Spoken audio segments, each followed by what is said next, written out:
proportion of the world's fossil fuel projects. So much money flows through here out towards insuring those projects. And we are here these few days as part of a global coalition to try and get the insurance industry to do the right thing. They have this unique power to stop these projects in their tracks. Because as they choose not to insure them, no insurance, no projects. So we've got a special mission here. We're really clear. I hope that you all feel it. We've read the briefings to explain why insurance matters, and insurance is winnable. These companies, they're sensitive to their reputations. They don't want to be seen as wild cards. They don't want to be seen as ignoring the risks. And fundamentally, this is about risk. They are ensuring climate chaos right now. Oh, wow, what happened there? Okay, even louder. Hopefully that's okay. So I just want to, maybe just before we start, we don't quite know when we're starting, and that's okay. I thought sometimes it's nice just to spend a little time thinking about what we're doing before we start, and just kind of grounding ourselves. And give me a little wave if you think that might be a nice thing to do, just to kind of use a little bit of time up here. Some people, medium. Well, I'm going to try it, because I think I benefit from it myself, because I'm feeling all fingers and thumbs. So I'm just going to stand on the ground so I don't fall off this bench. And I think maybe I'll invite you just to stand and really feel your feet in the ground. Really feel the weight as it drops down through your body, into your heels, connecting into this earth. And maybe just take a breath, a deep breath. And let it go, and let it feel as it drops down into this earth. And this is why we're here. We're here because we believe in the beauty of our earth. We feel it, we see it, we know it in our hearts. And we understand the danger that it's in. And we sense and hear of the dangers all around the world. Those people struggling out there in places far more uncomfortable than us, far more challenging, where there is a mortal threat hanging every day over their lives, where there is that constant sense of stress and probably unknown, where there's this real visible and clear connection with what's going on. The pollution, the destruction, the threat, the oppression is happening all the time. And in this country here, in the United Kingdom, we of course feel something of that. We have difficult conditions here, but we also recognise that it's harder out there in other parts of the world. And today, as we stand here on this earth, we're sharing this earth with people who are standing strong, rooted in love for their precious lives, for the future, the lives of all things on earth, for people not yet born yet, for beings not yet born yet, for the beauty of everything. And we're here for that. So I invite you just for a moment of stillness.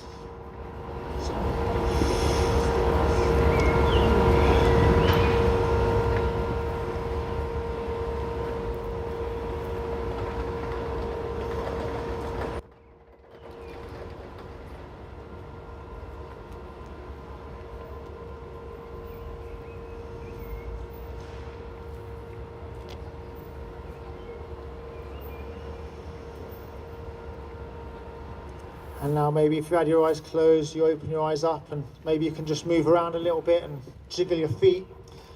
And just remember why we're here. We are here acting for justice. We're here on the right side of history. We can be confident, we can be clear. Last year was the hottest year ever in the history of the books that we have. And we know that the danger is real.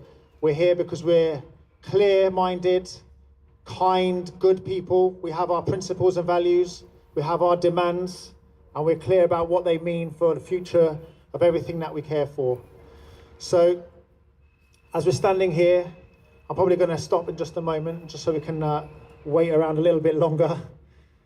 But I really think it's important just to remember, and we have our 3 demands for this particular Insure Our Future actions. And if people come and speak to you, or if someone's around with a camera, or if someone's looking like quizzical, we can tell them we're here to ask insurance companies to demand them that they stop enabling fossil fuel projects, that they respect human rights and do their due diligence to find out what is going on in the projects that they insure, to make sure that they respect those local communities and those indigenous communities, and asking them to step up and be heroes, that they can actually increase their support for the green transition, to just transition with the support for renewable projects, renewable energy projects.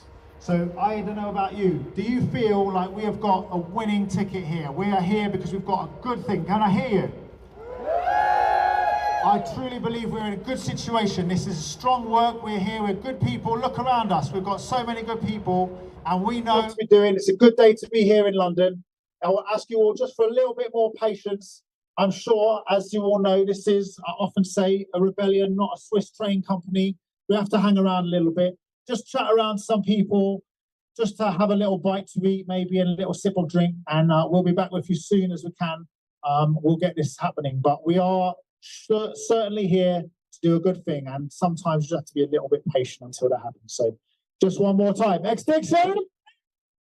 One more time after that, go on, Extinction. Extinction. All right, let's hang loose for a little while. Good afternoon, everyone. My name is Suzanne, and I'm going to be part of the live stream presenting team today at the Insure Our Future protest. We've got quite a large crowd gathered here. You might see behind me is the Tower of London, the famous castle there, the Tower Bridge, which Extinction Rebellion has found itself on several times, the Tower Bridge. We're on the edge of the city of London. And this is part of the Insure Our Futures protest. This is a coalition of groups who have come together in part of the fight that we have to change the future of humanity and to change the future of our planet by addressing the very real climate and ecological emergency that we're facing. Now, for a long time, Extinction Rebellion and other groups have really focused on the government, trying to get the government to step up and take action to make meaningful policies that will take us towards the decarbonization and the climate justice that we need. I think I can probably speak for most people in saying that the government so far have been a resounding failure on that. There's also been a lot of pressure put on the different fossil fuel companies, saying that your activities are responsible for the majority of the destruction of the climate in terms of carbon emissions. That too has fallen on many deaf ears and resulted in a lot of greenwashing, where the fossil fuel companies like to tell us that we have to look after our individual carbon footprints. So what we're doing now is a really interesting tactic that I'm personally quite excited about. And Etienne was just talking to us about this being a very winnable campaign, because the fossil fuel companies, and those are the ones who are extracting oil, extracting gas, extracting coal, these companies cannot do their operations without insurance. They need insurance on all different levels of their operations. And if they don't have insurance to insure for problems with a building or safety of workers, safety of transport, all those different things, they didn't have those activities insured, they wouldn't be able to do it. And so by going to the insurance agency and the insurance agencies and saying to them, you folks are actually the enablers of these companies. In the world that we exist in, without insurance, you can't do business. So we're going to these enablers and saying, stop financing or stop providing insurance to these companies that are doing the extractive work. Now, we've had some really good success with this already. There have been several companies who have said we will no longer insure new gas and oil projects. And coal has become a little bit of a dirty thing to touch, as it were. Many, many insurance companies now will not insure new coal projects. So oil and gas is really seen as the next frontier, to be going to these companies and saying to them, you, by insuring these companies, you are allowing them to continue to extract the things that are bringing so much damage to us. So that's the basis of the protest today. And we've got an amazing group of people here who have various different messages and takes on what's happening. So I'd like to come over here, and Etienne's got somebody he wants to talk to. Thank you, Suzanne. Welcome, everybody. Hello, everybody. This is Christian, and I just saw, Christian, what your thoughts are, because this insurance business here, it seems completely bananas to me that these guys are the people who are supposed to know about the future and use the future. I wonder what your thoughts are on that, because to me it seems completely insane, in fact, what they're doing. Well, yeah, they're supposed to understand risks, but they keep insuring the thing that is causing the biggest risk to our future, and it's completely insane. They really need to have a close look at what they're doing and how they're assessing the risks of that affect all of us, the risks to the future. They can't just keep insuring business as usual, because business as usual is going to collapse for too long and take all of us with it unless they change their path. And I've got to say, you were here yesterday. I thought yesterday was super, super good. We've got a really clear target, really clear messaging. And this is probably certainly my first time at a bigger protest this year. It felt really good. And how did you feel yesterday? Yeah, we arrived in the afternoon, so we only saw part of it. But yeah, it was really good. We came for the People's Assembly bit. And that was a very constructive way of thinking about how to deal with the problems that we face and how to address the future. And we're here today. There's a lot of good people from all around the country. One of the things I think that's nice is that we're here. We've got we're a part of a coalition, right? It's not just Extinction Rebellion. There's all sorts of groups and organisations out there. Does it feel? To me, it feels real nice to be a part of something that is all around the world. Yeah, exactly. And there's a whole spectrum of problems that we need to address, and each of these groups can address a certain range of that spectrum. And between us, we can cover it all and hopefully change the path. Get some action happening. And that's the thing, the insurance industry is the Achilles heel of the fossil fuel industry. We believe that we can put pressure on the insurance industry. We can actually create, no insurance, no project. So, Christian, thank you very much. Wishing you a great day. I can see that we've joined by someone, I think, from the Stop ECOP campaign. So, Christian, I'll let you go. Just to let you know, that ECOP is East Africa Crude Oil Pipeline. I'm sure the next person is going to tell you all about that. That's one of the key projects that we're asking insurers to not insure. So over to you. Thank you so much, Etienne. Yes, I've got somebody here from the Stop ECOP team. So would you like to introduce yourself? Yeah, I'm Neo, and I'm with the Stop ECOP campaign. Great. Can you explain what the Stop ECOP campaign is to people at home who might not be familiar with ECOP? So we are people from, it's from France, from the UK, in the US. It's an international campaign, and we are against the East African Crude Oil Pipeline, the ECOP. It's a project from Total Energies that would, if constructed, it would be the longest crude oil pipeline in the world. It would be constantly heated. It would displace 100,000 people in Uganda and Tanzania. It's as long as the distance between Rome and Paris. It's huge. It would be a climate disaster, but it would also be a human rights disaster. People who rely on Lake Victoria for farming, for water sources, people who are on those lands, it would completely disrupt their livelihoods. And so we are against this pipeline being constructed. That's amazing, because we think about the ecological disasters that come with the burning of fossil fuels, but what you're really talking about is what happens on the ground in the places where it's being extracted, and the lack of justice and the human rights issues that are happening there. Yeah, absolutely. This project, even though it is advertised by Total Energies and the Ugandan government as something that's going to help Ugandan and Tanzanian people, it's not. That's complete greenwashing. It's completely messing up their lives, and it's only the fossil fuel companies and the Ugandan government and our insurance companies and banks here. Those are the only people who are going to benefit from this project. So it's really important that here we hold companies, UK insurance companies, accountable for their responsibility in this disaster. Yeah, because it's the insurance companies that really enable this to happen. Can you tell me which insurance companies are involved with ECOP? So the good thing is we've already convinced 28 insurance companies to drop the project. There are some that we know might be insuring it. So Chubb, AIG, Tokyo Marine, those are some of the insurance companies that still might insure it. And a lot of them have, they are part of the Lloyd's insurance market.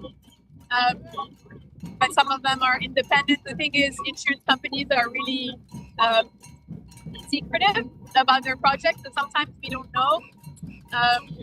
But some we do know, and that's the ones we target. We target them through phone calling actions, we target them in-person actions, emailing. We do our best to find out who they are and go for them. Yeah, that's amazing. I think something that maybe people don't always understand is that Lloyd's is an insurance market. It's not just a business. And so there are lots of companies operating underneath Lloyd's, isn't it? Yeah, and we want Lloyd's to adopt a no fossil fuel and gas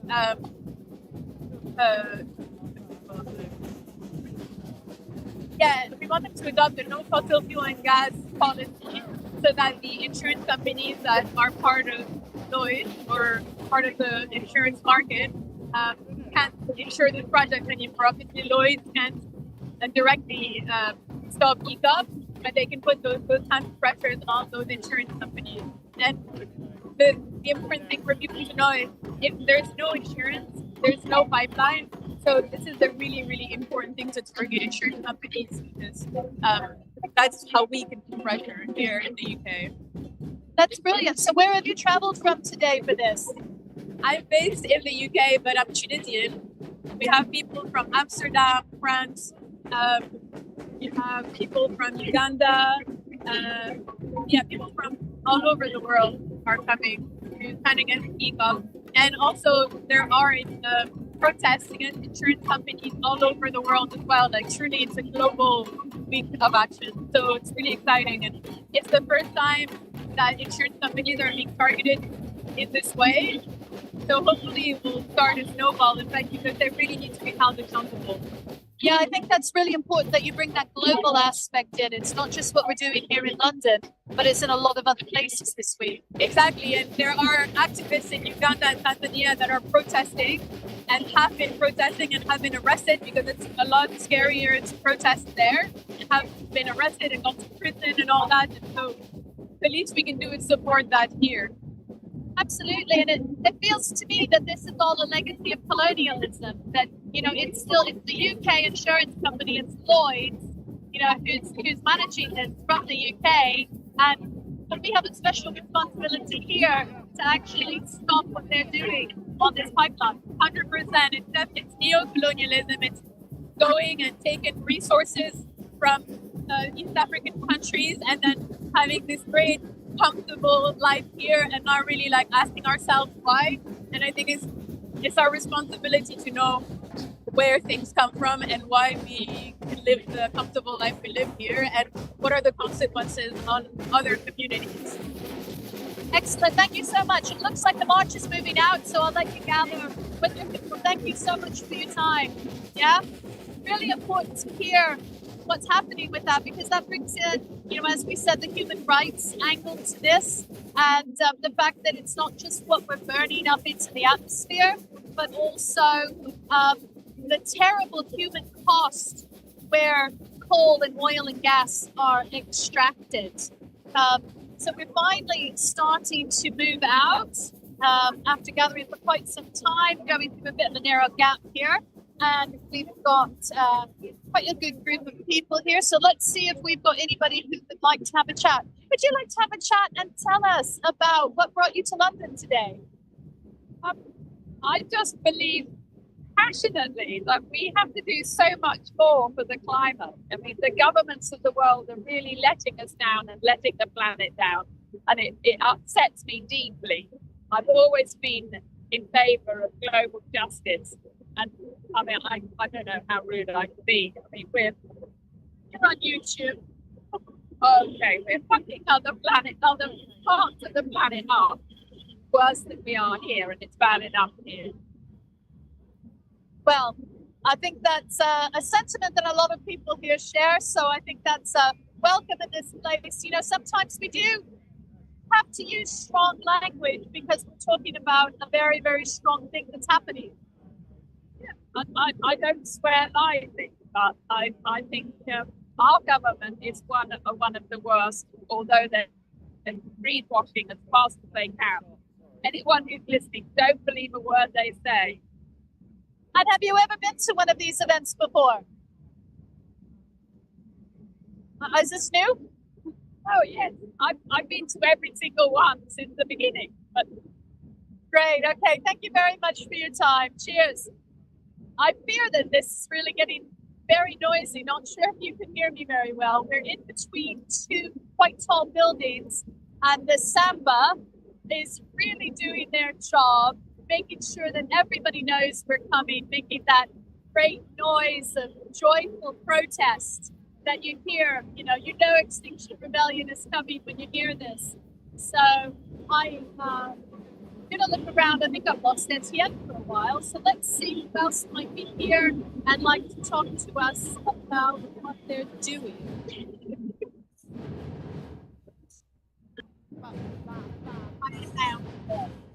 Can I ask you what brought you here today? Oh yes, well I'm here because I'm just so worried obviously about what's happening with the environmental crisis, and I think we really do need to make a point with the insurance people that they can actually make such a difference by not insuring fossil fuels. So I think, what can I do? Maybe this might help. Hope so. Great, thank you very much. Appreciate that. So I'm going to move off to the side here just a little bit and see what the different groups are. We've got this protest has been organized in regions, actually. So different regions are coming by and having the main banners, Insure Our Future, not fossil fuels. I think that's really the key messaging today. And here we have somebody who's ready to talk to us. Etienne. Hello. Yes, sorry. We're going to keep walking. So are you all right to keep walking? So this is Streamy, is that right? Yeah. And I just spotted you because you're wearing your lab coat jacket here, and I thought that's an interesting thing to wear at an Extinction Rebellion action like this. And what say about why you're here? The reason I even joined Extinction Rebellion in the first place is because I was doing my biology degree at uni, and I was really depressed in my final year because I was learning all those things about climate change and how everything is terrible. Like, I learned so many different aspects about global change biology, and it goes beyond the change of climate. It also has to do with biodiversity loss and ocean acidification and lots of other things. But we weren't really learning anything about how to actually fix it beyond just surface level things that biologists can do. Like, we can do conservation and stuff. It doesn't fix the underlying problem. It doesn't fix the climate. Yeah. And when I graduated in 2018 was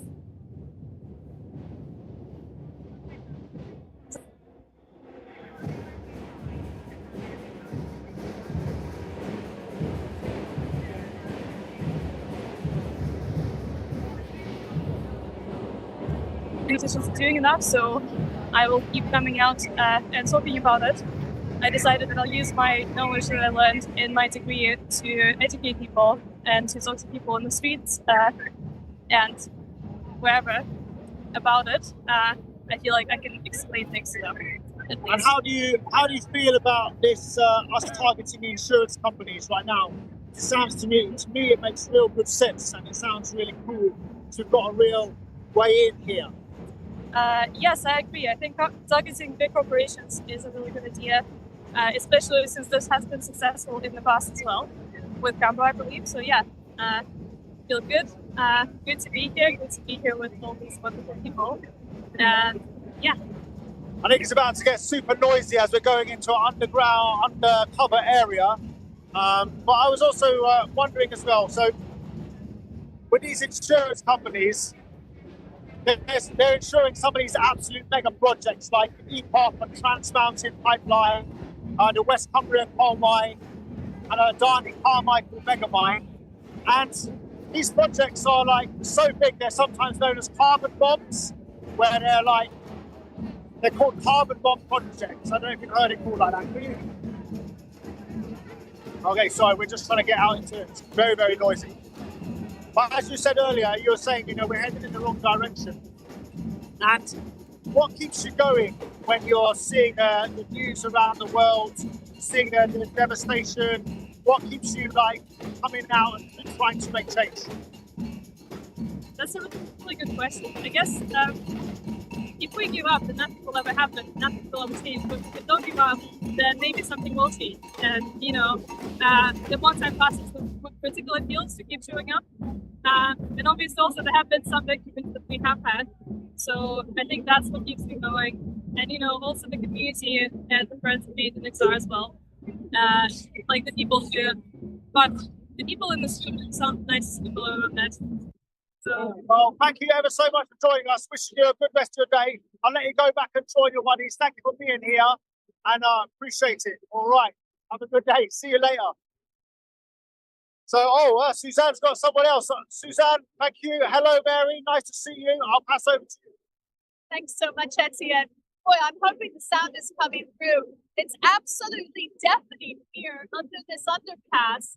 The samba is just so strong and so amazing. I've got Mary here from Christian Climate Action. Is that right? Yes, that's right. Hello. Yeah, I'm here with Christian Climate Action today. We did a sit-in at an insurance company yesterday, and we're marching today in support of people who are taking more arrestable action. Some people are glued on, some people are locked on, some people are doing other things. So it's very important what we're doing here today, because every business needs insurance, and big businesses need big insurers. And big insurers are in a position to completely radicalize what we're doing with oil, because if they stop insuring the oil companies, then the oil companies will cease to function in the way that they are functioning now. They've got to become much more accountable to the scientific situation that we know is happening with fossil fuel burning. They've got to be much more accountable in the environmental damage that they do in fossil fuel extraction and transportation. And they've got to become much more accountable to the social damage that they do to the communities that they inflict upon during their extractions.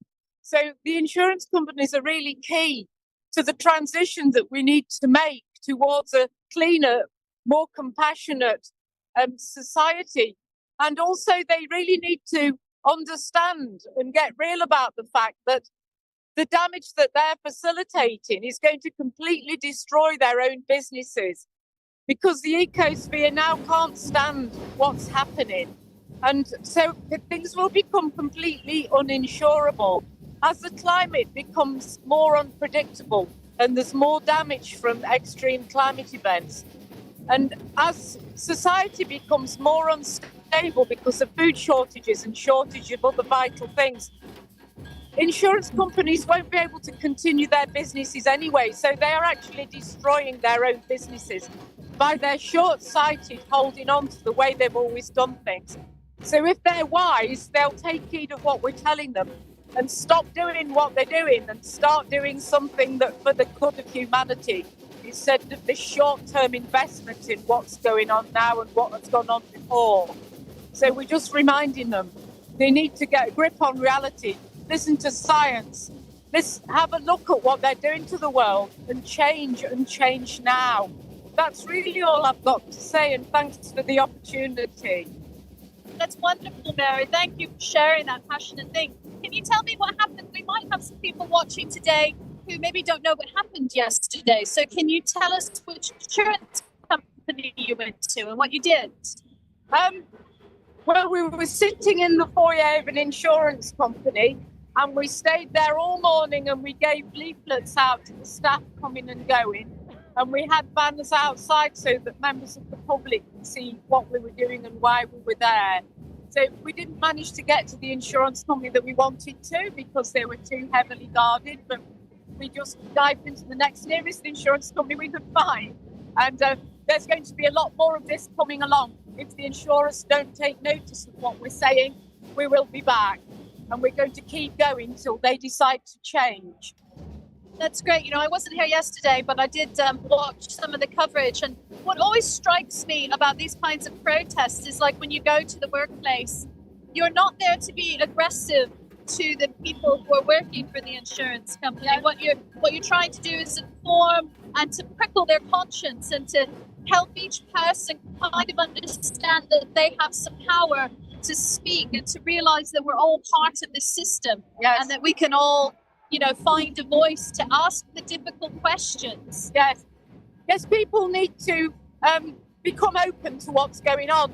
And part of the problem is the legacy media are always styling us as eco-zealots or anti-society, anti-establishment or anti-something, but actually we're actually pro-everything that brings life. We want to see humanity flourish. We want to see the natural world flourish. And we want to see a future that isn't a hell on earth, which is the way we're going at the moment. I couldn't have said that better myself, Mary. That was so beautiful. Thank you for taking the time to talk to us. Good luck today. Bye-bye. So I'm going to pass back to my good friend Etienne here and see who we've got next to talk to us. Cool. Thank you, Suzanne. Yeah, I'm joined here by Todd, a friend of mine and sometimes spokesperson for Extinction Rebellion. Todd, I know you've got so many interesting things to talk about, but I suppose one thing I would be interested in is what's your sense of the vibe here today? How are you feeling about it? Thanks, Etienne. Great to see you, mate. And I've actually just come from Gatwick Airport protests due to the planned expansion. That was really successful. We had a pink boat there and just landing back in London now, hearing the sound of the drums reverberated through the offices right now. I remember in 2019, I was doing a little bit of contract work with my friend in an office just in Liverpool Street, and there was an XR protest that went by, and you could hear the drums viscerally inside the building, so you could see all the people coming out to the windows, and hopefully they're getting the message loud and clear today. For me, it's becoming more and more clear that we can't rely on our government, and in fact, the government's strings are being pulled by the corporations themselves. So it seems so obvious that, you know, by insurance companies doing the right thing now, all of that power that they have, you know, they can genuinely change the system and utilise that power for their own children and for themselves right now. And that's the cool thing, isn't it? You know, is that we know that insurance, they insure everything, right? All over them. They could go and insure other stuff. They don't have to insure fossil fuel projects. And so bit by bit, pulling out these insurance companies, one by one, insurance companies are ruling out these monster projects. And that bit by bit raises the premiums for the next insurers to go, oh, actually, you know, we're not sure, the risks are looking worse and worse. So I just seen a sign, it says, only fools insure fossil fuels. And I think that's really obvious, because it just doesn't make sense for these companies to be doing what they're doing. Right, and absolutely, even the second airport expansion at Gatwick that's being proposed right now, that will need insurance. Yeah. So, you know, if we, I mean, the World Bank did an analysis, and they used Australia as an example, I think in 2020 after the Australian wildfires. They looked at the housing market in Australia. They said, well, if the forest fires continue, then eventually that bubble, they're not going to be able to get insurance for their homes, which means people won't be able to get mortgages. And that could send ripples across the financial market and actually cause a much bigger recession than what we saw during 2008. So these companies, you know, of course, have a right to make money, but they need to do it in the right way. And ultimately, if they don't act now, we're just accelerating towards a proverbial cliff edge, and they're going to see impacts on their profits sooner or later. And that's what's crazy as well. So these insurance companies have got a real moral kind of case here, because they help people, they support people. And at the moment, they're actually pulling out. There's a really interesting situation. They basically stopped insuring the whole of Florida, lots of property, and that all of a sudden just destroys communities. And also communities that are affected on the front line, being flooded 3, 4, 5 times, they're not insured anymore. Then that means they're completely in the lurch. Annoyingly and frustratingly and amazingly, the insurance companies are fueling this crisis by insuring the projects and also using our premiums and insuring them in fossil fuel companies. So they're like, it's completely bananas. And anyway, that was me just saying that. I was interested, you know, your aviation is a subject close to your heart, and I thought I'd just ask you, what is it about aviation? You can explain a little bit about why this is something that matters to you so much. Yeah, thanks, Etsy. Like, I guess one of the reasons my conscience will no longer allow me to fly anymore is because of like this sort of inability, this blindness of corporations to just carry on putting their foot on the gas and accelerating towards this inevitable, global. As aviation workers, we're trained to be free from bias, to mitigate risks, to preserve life, right? I used to live with someone that worked in insurance, and there's some very intelligent people inside those companies, and they really do understand the science. In the same way that pilots, we understand meteorology, we know the interconnected nature of weather systems, and El Nino, we studied that, right? So, the insurance, there is wisdom. There is wisdom, or at least intellectual understanding within the insurance companies that's not being utilised, probably just because the structure itself is not currently capable of doing the right thing. It's always chasing that greed and the need for more. So hopefully the message goes out loud and clear to the people that hold most power. Unfortunately, they are hierarchical systems. There is a CEO and a C-suite of chief executives, board members who ultimately call the shots. It may really follow their heart here and understanding real-time implications in this moment, this critical moment for life on Earth. I'm sure, like the aviation industry, they can turn it around and ensure we have a thriving, sustainable future ahead of us. Todd, thank you so much for being here, and I really appreciate it, mate. And just to let people know, Todd actually trained as a pilot, right? And you essentially gave up your career and took a big path change. I'm just going to ask you one more question, actually, because I get this all the time. So some people will know that I'm an Olympic champion, a former athlete, and I flew around all the time and had a very high carbon lifestyle. And people say, "Oh, you can't just tell us to stop that now." And I'm like, "Well, look, I know the danger. I've changed. We still, of course, have an impact. We still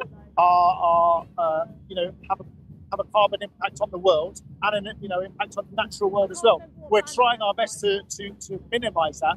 But certainly, from your background as a pilot, it must have been such a big change in your mind." Yeah, I mean, like a deeply uncomfortable realization when I fully understood the nature of the climate and ecological crisis, how quickly systems are breaking down. Ultimately, I'd much rather be flying right now. But when we understand the depth of the issue that we're in and how many people are already suffering on the front lines, over 80% of the world's people have never stepped foot on an aircraft. Yeah. And so the more you connect to that emotionally and that visceral experience, your conscience compels us to act in the right way.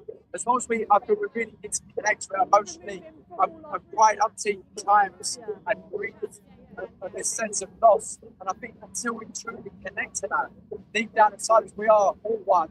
We are international family, and until we can understand the suffering of our brothers and sisters around the world, we're not going to really be able to act with the urgency that's required. Thank you, Todd. And I really know that you've been through that process. Now, we talk about this quite a lot in Extinction Rebellion. One of the main challenges is to really connect with the facts. The facts we could see, 2023, the hottest year on record, global temperatures rising. But what does that mean? What does that mean for you and me? What does that mean for our plans for the future? What does that mean for people who we're really care for? It looks like there's been an arrest over here. Thank you, Todd. We'll go and have a look what's going on. Okay. We're going to go and have a quick look. It looks like we've got a street going on. The police here. And as you know, Extinction Rebellion are committed to non-violence. We are really trained. A lot of our rebels go through a process of training called non-violent direct action training, which gives us an understanding of what to expect and we know our rights as well and what is right and wrong. Because the police, we know, often try and push their luck and try and do more than they're actually allowed to. So, Suzanne, I can see you're here. I just want to pass over to you. Yeah, so we've got a little bit of a scene developing here. They've taken aside this man. I'm not quite sure what's happened. But I also want to let you know that a member of our live stream crew has been arrested. Tim was arrested for having cable ties. Not doing anything wrong, but having cable ties. So this is a little bit of a sense of the atmosphere that's developing around police actions. Everything here has been absolutely peaceful. you started us off, Etienne, with a connection to Earth, a connection for peace, and cable ties are apparently enough nowadays to get you taken down to the police station. I mean, that's a situation that's really interesting here. Is that we've had someone arrested here. This is something that you and I, certainly for me, I'm not used to that. I don't get used to this sort of thing happening. But the thing is, it's interesting. We've got something else happening over here. We're going to go and see.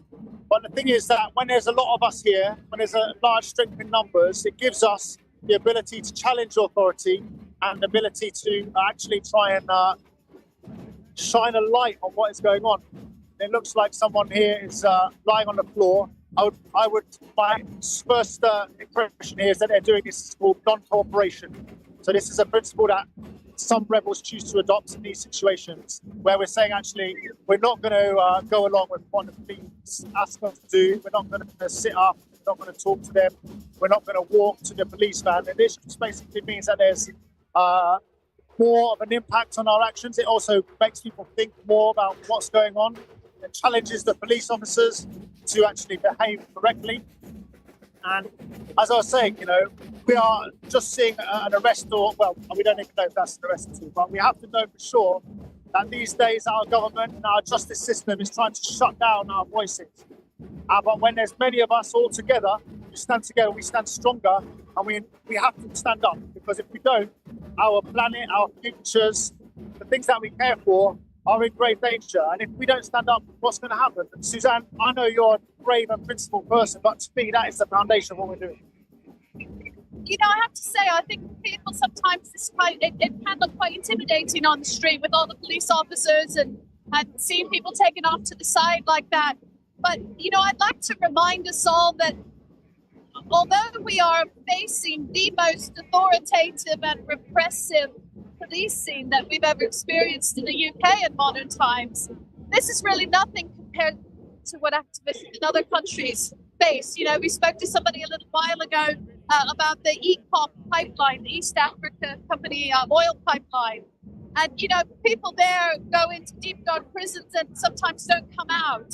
And I think it's really important to remind ourselves that although this is definitely intimidating when the police behave like this, we still have to stand up and use our voices, because we have so much more privilege than people in other parts of the world. Yeah, absolutely. And this is about us knowing that we have a voice, we have the ability to protest here.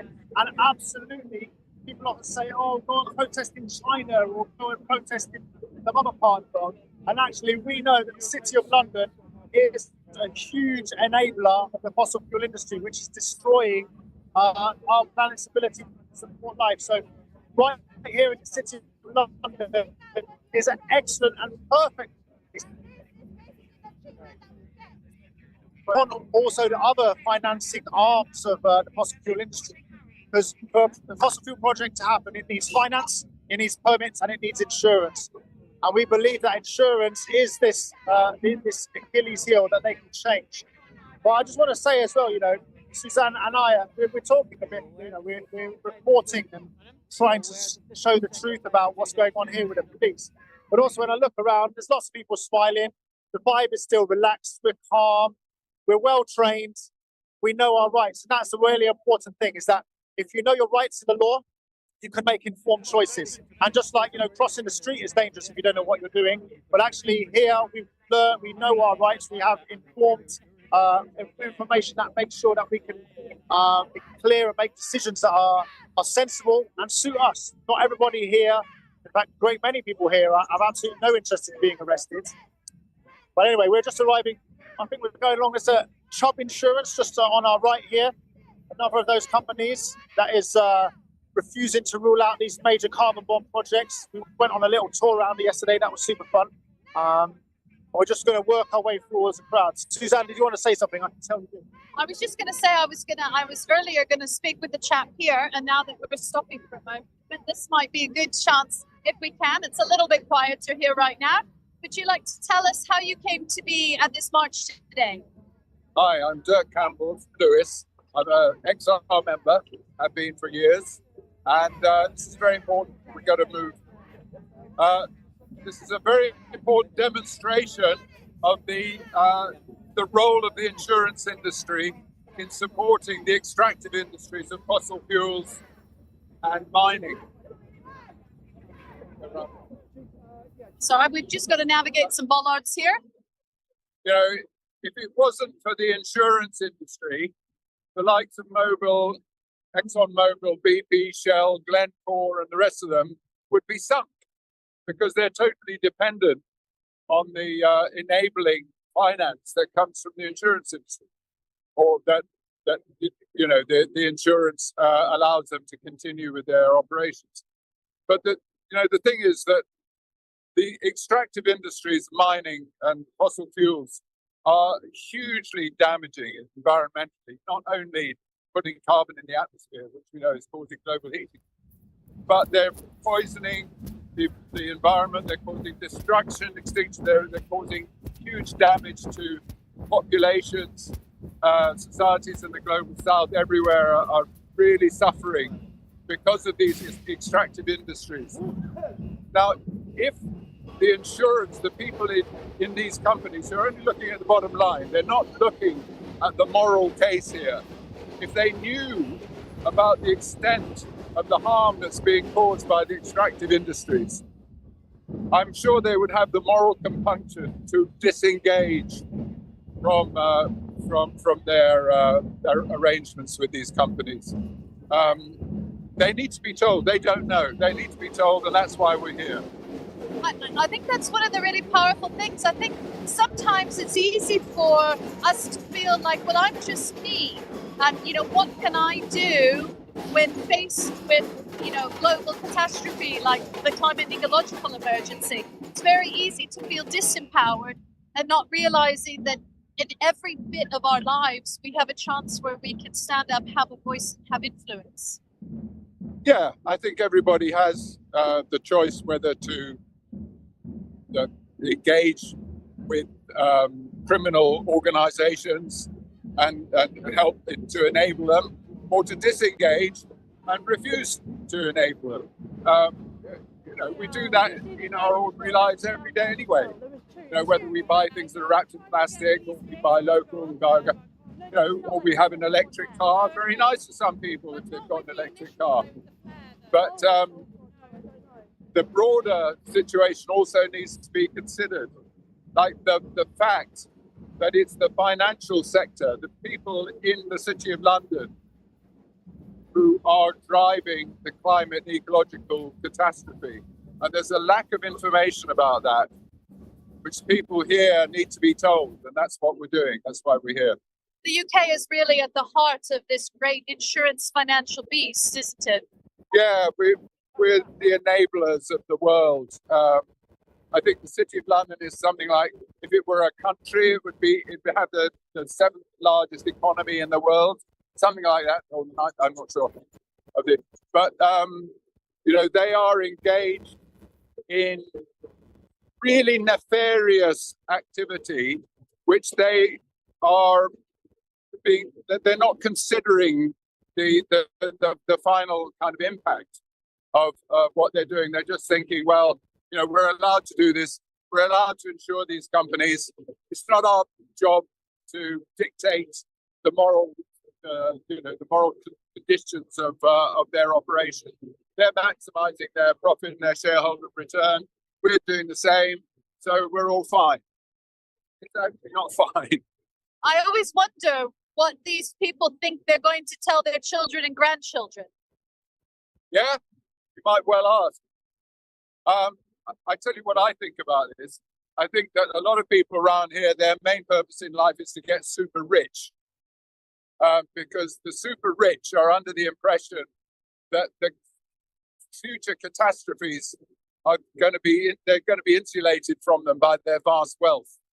They buy up land in New Zealand, live in a gated community, hire a private army, stock up on supplies for 100 years.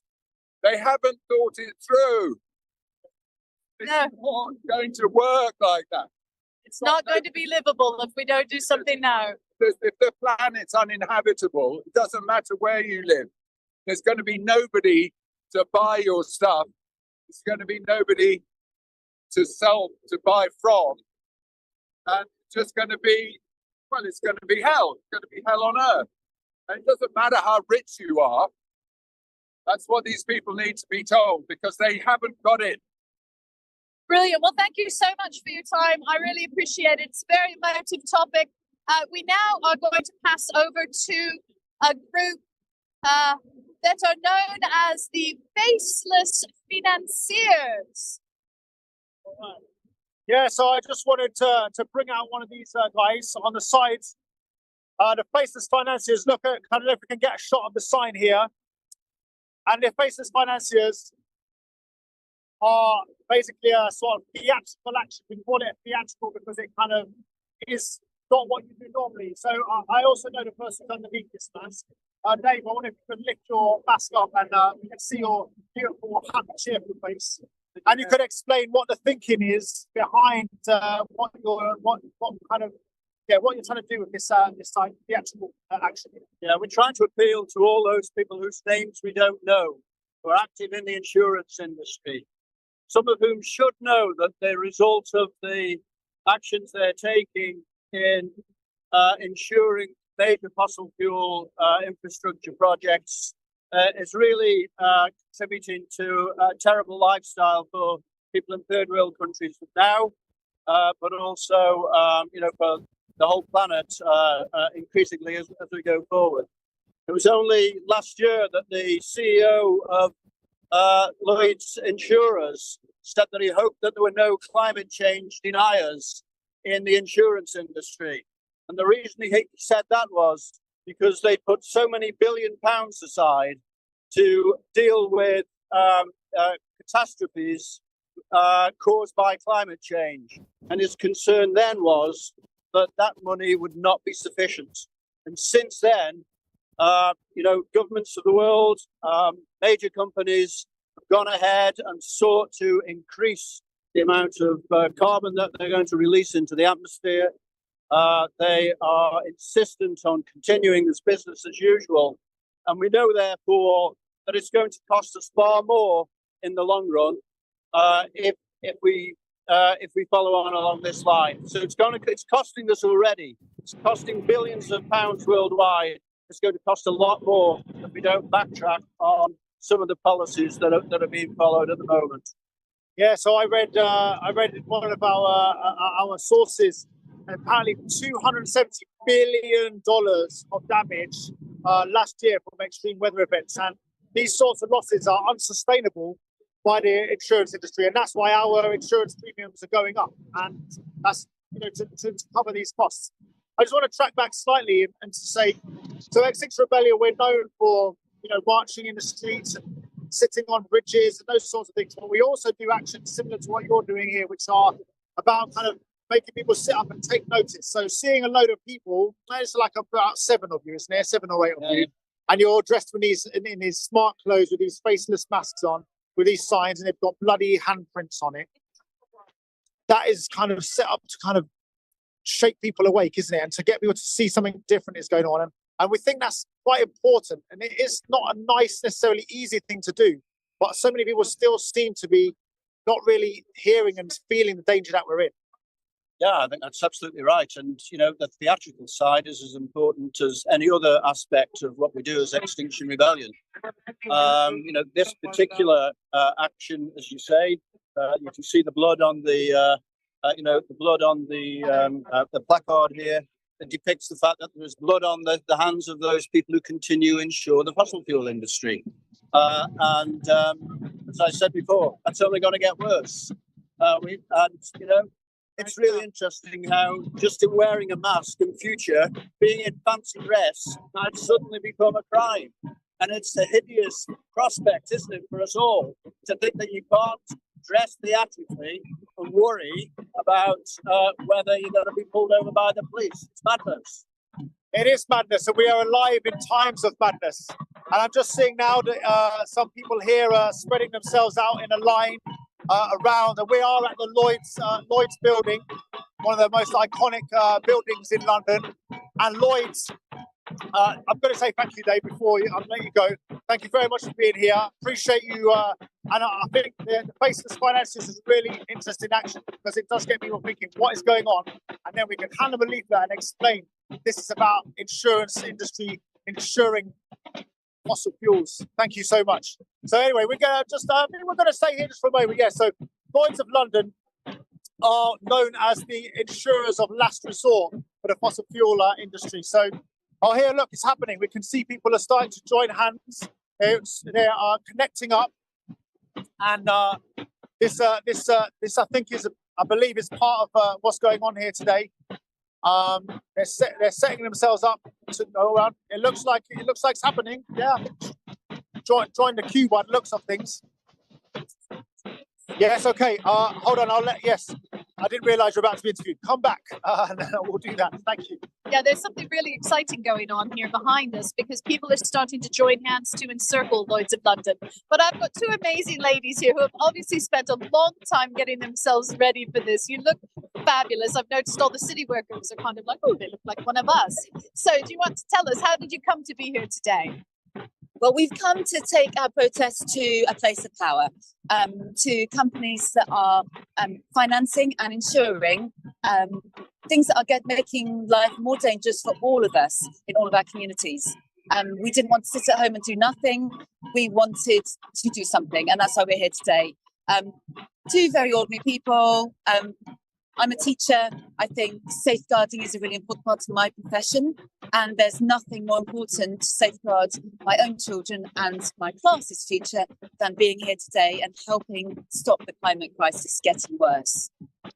And you know what's really interesting? We're in the insurance industry hot here, and insurance industry is supposed to know all about risk, and yet here we are, with the climate the way it is, and they're damaging their own business by not listening to the warnings, not listening to us.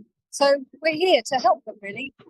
Yeah, one of the earlier speakers was talking just about how short-term their thinking is. They're not looking even at the medium term, just the short term. But that's all about short-term money making, isn't it? So, if you want to think about the long term, which might be extension of your family, extension of your community.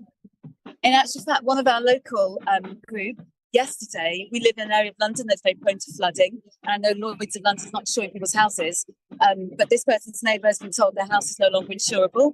So it is happening right now for all of us. The risks are here. That really brings it home, doesn't it? Imagine that you can't insure your home. What do you do? Yeah, he's an elderly resident, been resident of London for many years. No more home insurance. Thank you for taking the time to speak to us. Go well. So this is getting quite exciting here. There are a group of people who have encircled Lloyd's, and I'm just looking up. It's a very strange monstrosity of a building, Lloyd's is. Looks very sort of proto-industrial here. And people are holding hands, linking all the way around the building. And I think the idea is that this is a peaceful protest, that people are going to stay here as long as they feel they can. Is that right, Etty? Yeah, that's what I'm getting. And it looks like, yes, this range of people all are trying to go around the whole building and encircle it. We are going to let people out of the building, I believe, but we're going to try and say to people, we don't want to let you in because this building, this place is damaging our lives, damaging our future, destroying people right now, destroying the lives of people right now. I just thought I'd come out with a few facts. Lloyd's facts. They are the second worst company in the world for insuring fossil fuel companies. I said just saying before, they're known as the insurer of last resort fossil fuels. So that basically means that when there's like something really dodgy, really risky, really a little bit tricky to insure, people come to Lloyd's of London and ask them, and they find a way. Basically, because as insurance does, they work out the risk, they work out what it's worth, and they'll charge you a premium and appropriate to that. And Lloyd's of London are just incredible, taking so much. I believe it's something like 9% of money globally, premiums for fossil fuel projects as taken by Lloyd's. And this shows that they are a huge key player, and again, exactly the right place for us to be, for Extinction Rebellion to be here today. And remember, we are part of this global coalition. looking at this building, we are thinking about, who is in there, who are making these decisions, because these decisions defy logic, they defy morality, they defy the kind of business interests of the insurance industry, because if they're insuring projects that are going to render the world uninsurable, to me, I'm assuming people in there can work this out. Didn't take me long to work it out. It doesn't seem to make any sense at all. Well, there's something really interesting that I don't think we've talked much about today, although I think maybe moving towards the front door might be interesting while we walk. But this idea of there are actually big parts of the world that are becoming uninsurable. There are places, we just spoke to a lady who said an elderly resident in her borough in London can no longer have his home insured. And what does that mean? When you can't insure your home, that's it. Maybe we want to go down and hear the speeches. We'll go back this way. I'm going to hand over to the speaker for now. Insuring the change. Extinction.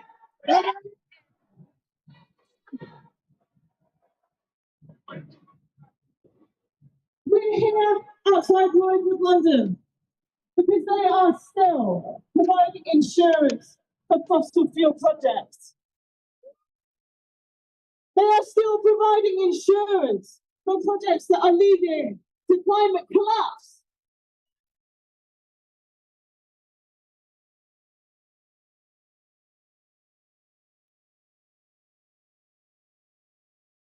As Extinction Rebellion,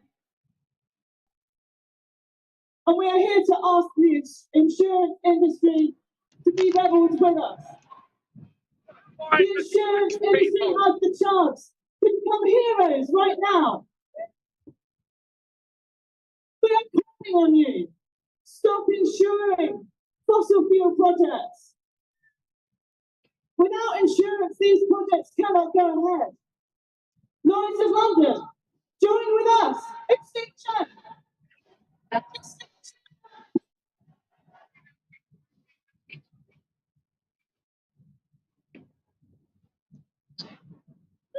don't know if you can see, there seems to be letting everyone out. There seems to be a steady stream of insurance workers in Lloyd's of London being released. And I'm guessing that means that perhaps Extinction Rebellion has stopped play here today at Lloyd's of London. It looks like they're perhaps getting an early lunch break, and maybe that's the break for the end of the day. And I think it's really interesting because, we are here, Extinction Rebellion does believe in disruption. If we cannot disrupt this industry that is destroying our planet, what else can we do? We cannot just let these companies continue to ensure climate chaos.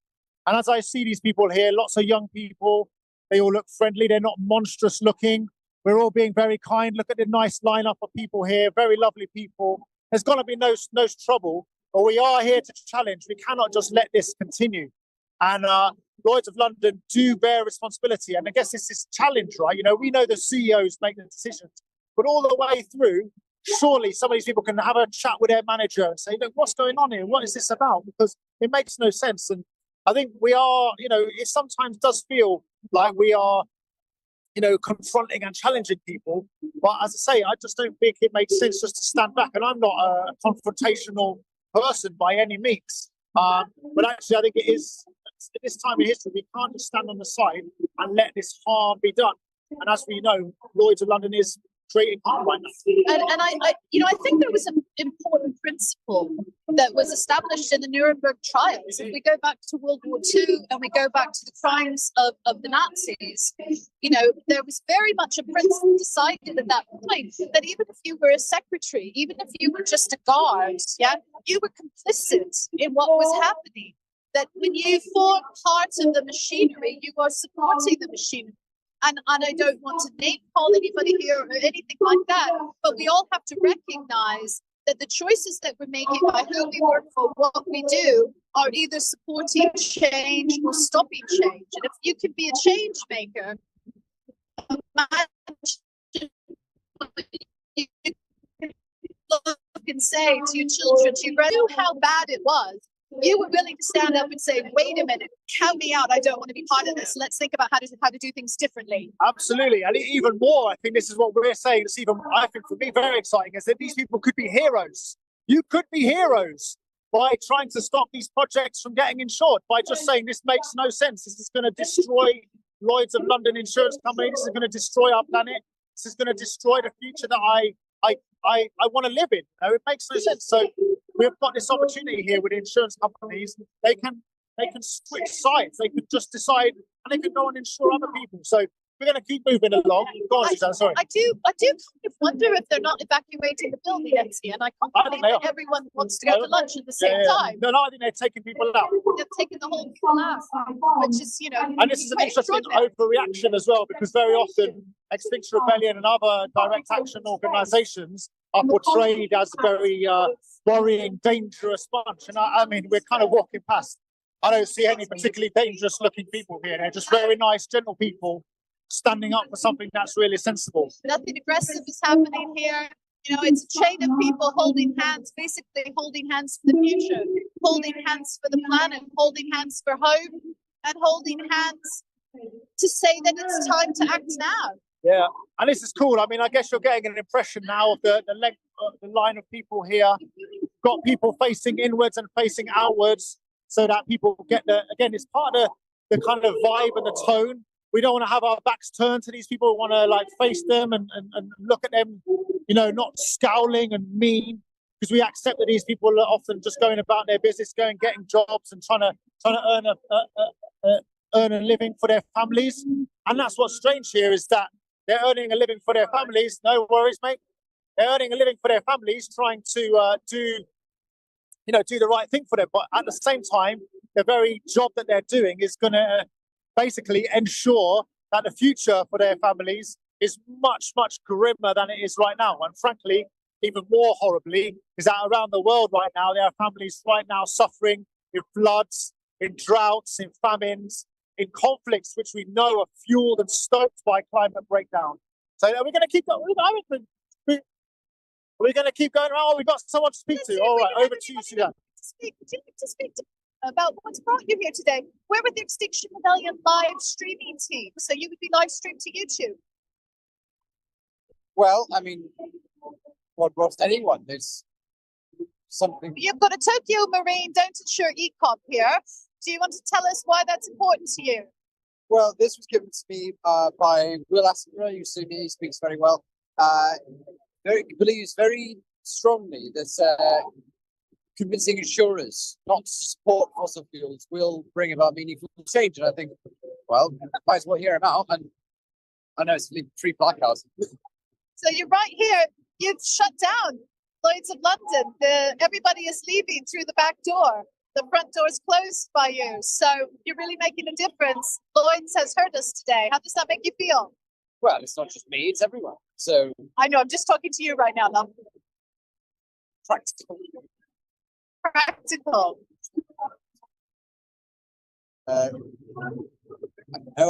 suppose. Okay, well, thank you for taking the time to talk. I appreciate that. Useful. That's a good one. Practical and useful. Yeah. So I don't know if you've all heard, but everybody left through the back door. All the employees left through the back door. What do you think about that? All of the employees have left through the back door. This is also about publicity. It's also about targeting lunchtime, making sure people passing by know what we're demanding and why we're here. Brilliant. Well, you've certainly had a great impact on them. They've heard you. Yeah. And we're part of the XR live stream team, by the way. Sorry, you probably didn't know that. Great. Thank you.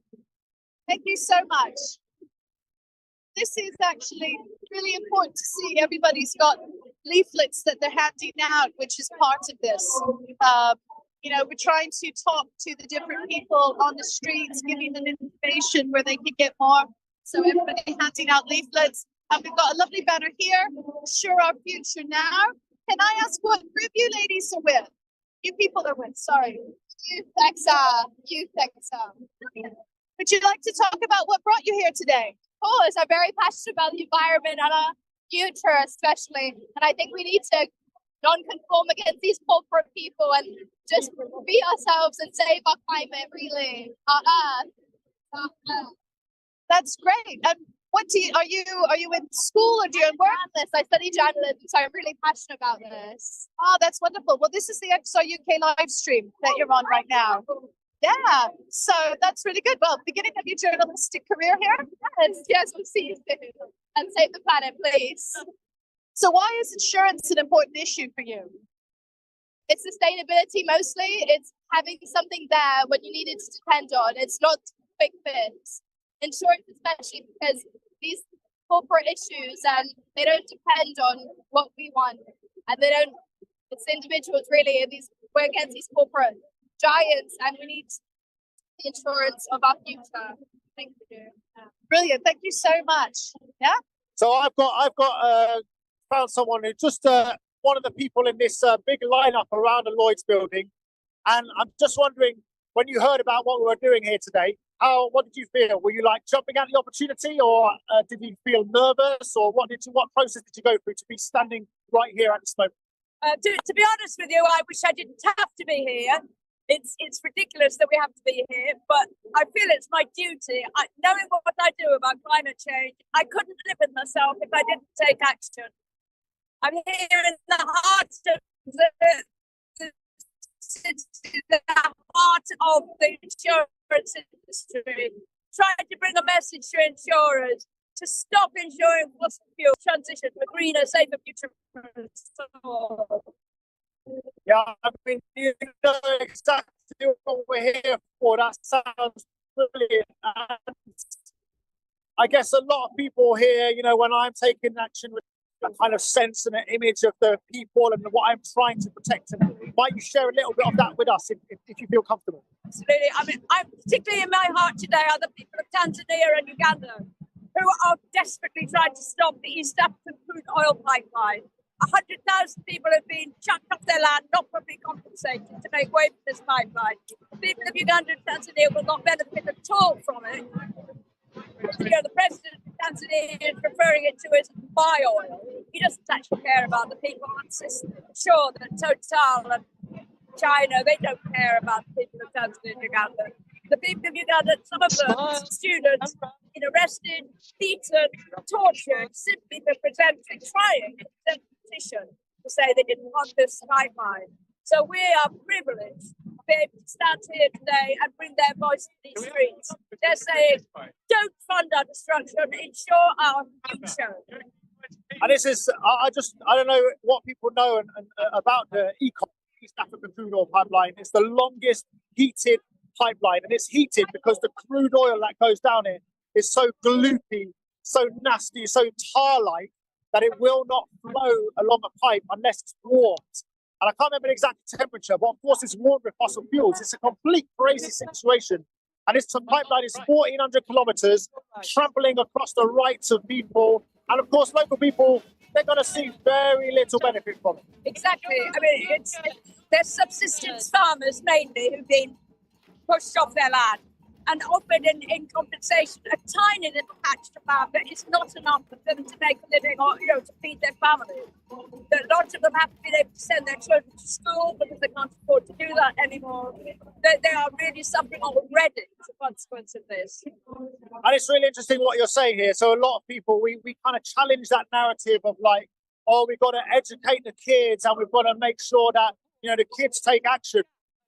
We haven't got time for that. We're running out of time. It's up to us. Our generation, the people alive today, the adults supposedly in the room, have to step up and call this out. We cannot wait for our children to learn about global warming in their geography lessons and stand up for us. But we need to stand up now. And all around the world, people are suffering. And you know, you can go online and see it's absolutely, it's unjust. It's wrong. And we are doing what we can right here. These beautiful, good people of Extinction Rebellion all around the world, this coalition of the Insure Our Future coalition. I don't know, do you feel a sense of like, I certainly do, a sense of connection to this wider struggle to preserve life on Earth? It's all around the world. It's not just in London. It's not just us. I do. I feel that people are rising. But I feel actually, as individuals, there's only so much we can do. But these insurance companies here are in an incredibly privileged position. They can actually stop these projects going ahead. If they refuse to insure them, they can stop them going ahead. And that's what we're asking them to do today. On my own, I can't stop ecom, but these insurance companies can. They just withhold the money and that's it. I don't understand why they aren't doing it, because obviously it's the best thing for the people, it's the best thing for the planet, but it's also in their own interest, because if global temperatures continue to rise at the rate they are at the moment, pretty soon this planet will be uninsurable, and the insurance industry will cease to exist. Well, that's a message today. The insurance industry will cease to exist. It makes no sense. Thank you so much for speaking to us. Thank you for being here. Thank you for all these beautiful people. They're all here. Look, this is an example of the goodness of humanity. People who've got nothing else, they feel compelled to be here. It's not right to not be here. So I think it's wonderful. We're going to go that way, around towards the noise bit. Thank you ever so much. We do have hundreds of people encircling Lloyd's. I can confirm that Lloyd's has left the building, as it were. We're going to stop here for a minute and speak to somebody who's been doing protest work like this for a long time. And you've come down for this today. Why are you here today? Okay, this is one of the most important things you could ever imagine. Let me just say a few facts. The first fact is we are in a climate and ecological crisis. Second one is that we're in the sixth mass extinction. The third one is either we end the fossil fuel era or the fossil fuel era will end us. The science is very clear on this.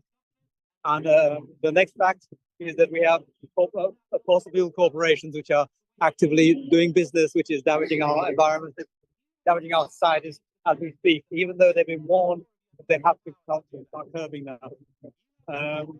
And companies like Lloyd's Insurance, we're outside now, are among the worst.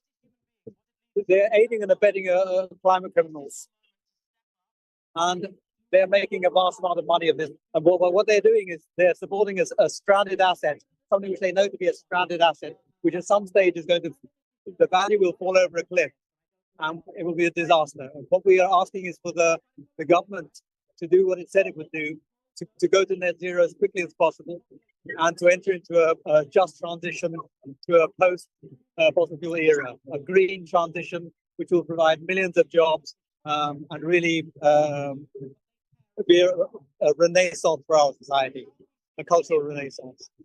And I think that's the hope that we need to cling to, isn't it? We're here to say, Lloyd's, you need to stop, funding the oil and the gas and the coal projects, but actually we would stop doing that so we can start doing things that'll make our lives brighter and richer and healthier in the future for everyone. And one thing which we know for a fact is that Lloyd, at some stage, is going to have to stop insuring fossil fuel corporations because they are a stranded asset. They will have to do that at some stage. We are calling on them to do that now to mitigate the damage which is being done to our planet and to our societies. We really need this urgency. This is the climate crime that the Lloyd's Insurance is involved in. And I think it's important for us to remember that the crime is something that we necessarily see here, is it? The crime is happening worse in other parts of the world that perhaps people wandering through the city of London aren't aware of. Yes, we see the effects everywhere. We see, especially in the global south. But it's coming here, and it's here already. We're seeing floods and landslides and droughts. We're seeing that anybody who's a farmer in this country will know that it's becoming more and more difficult to farm, produce our basic food without which we can't exist. It's really serious. And if you don't care about the climate, you care about food, you care about having food for your family. Well, if you care about that, then you have to call on Lloyd's and companies like these, which are propping up the fossil fuel corporations, to call on them to stop immediately. Yes, the time to act is now. The time to act is now. Great. Thank you so much for your time. Yeah? So I've spotted something interesting along here. I guess you'll just have to tell if it's too loud. Just a bit further along here. I've seen a load of people with boxes of money. And it's caught my eye and I thought, well,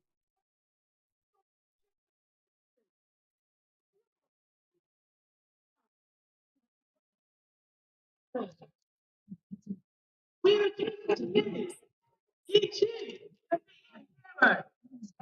and join us within your own industry.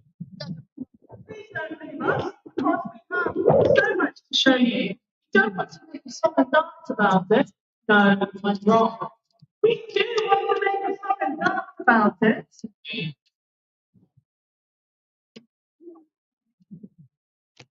if you can dance, perhaps you come and join us in a dance. So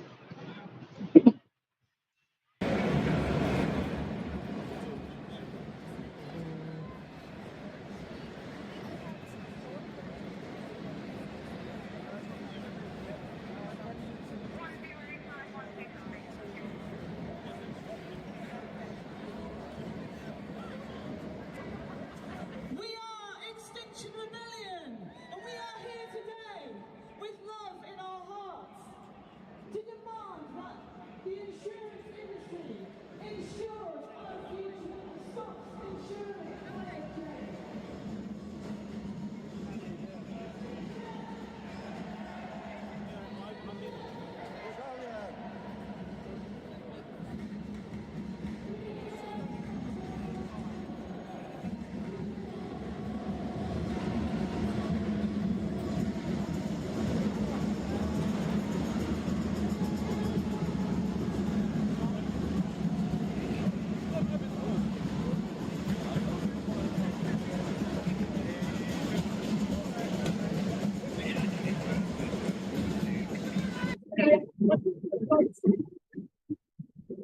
I think it's quite amazing to be here, with this sort of mini rebellion, as we've called this. And, we've shut down Lloyd's in London, which is the biggest insurer in the world.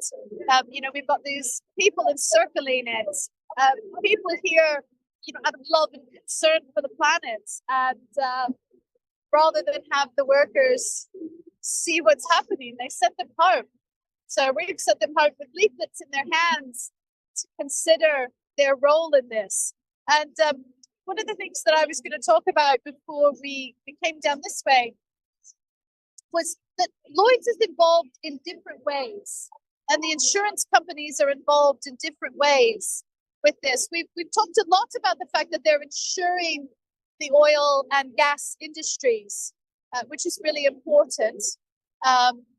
But another role that's happening that we just started to talk about is the fact that in areas that are becoming more and more affected by climate change, in areas of wildfires, in areas of flooding and extreme storms like hurricanes, they're actually now not insuring people's homes and insuring businesses in those areas.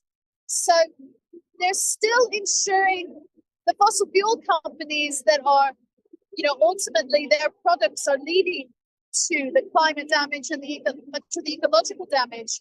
They're continuing to insure them, but they're not insuring the people who are the victims of the extreme weather that is only going to be getting worse. And this is, very bad in areas of Australia, in areas of the United States like California, Texas, Louisiana, Florida.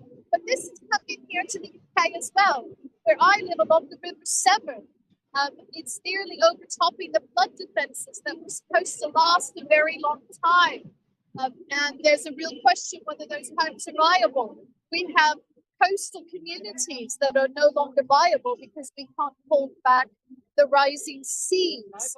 So it's interesting that Lloyd's is very careful to stop funding particular areas where there are risks, and it's individuals and small people who suffer from that, but they want to continue funding those fossil fuel companies because there's money. Yeah, it's always the money that talks. So Lloyd's has and the insurance industry have various levels of Complicity in this. And the other thing that we need to remember is, of course, Lloyd's is financing lots of fossil fuel projects because they get all the money in from insurance premiums. And until they have to pay out, what do they do with those insurance premiums? They go and invest them somewhere. And Lloyd's is a particularly dirty investor of this. So this is a different way that it's being impacted. And we're walking around here a little bit. I apologize that we're wandering around the same spot, but we're having a little bit of trouble with the internet connection here. So I'll ask people at home to bear with us with that. So one of the things that happens with a live stream is we're completely dependent upon that internet connection. But we certainly have made a splash here in the city. And, you know, I'm just looking ahead here and what a juxtaposition we've got with some of the really old buildings and then these massive new monstrosities. It's a very strange combination that we've got, but you know, people coming here with a lot of love and care for what they're doing.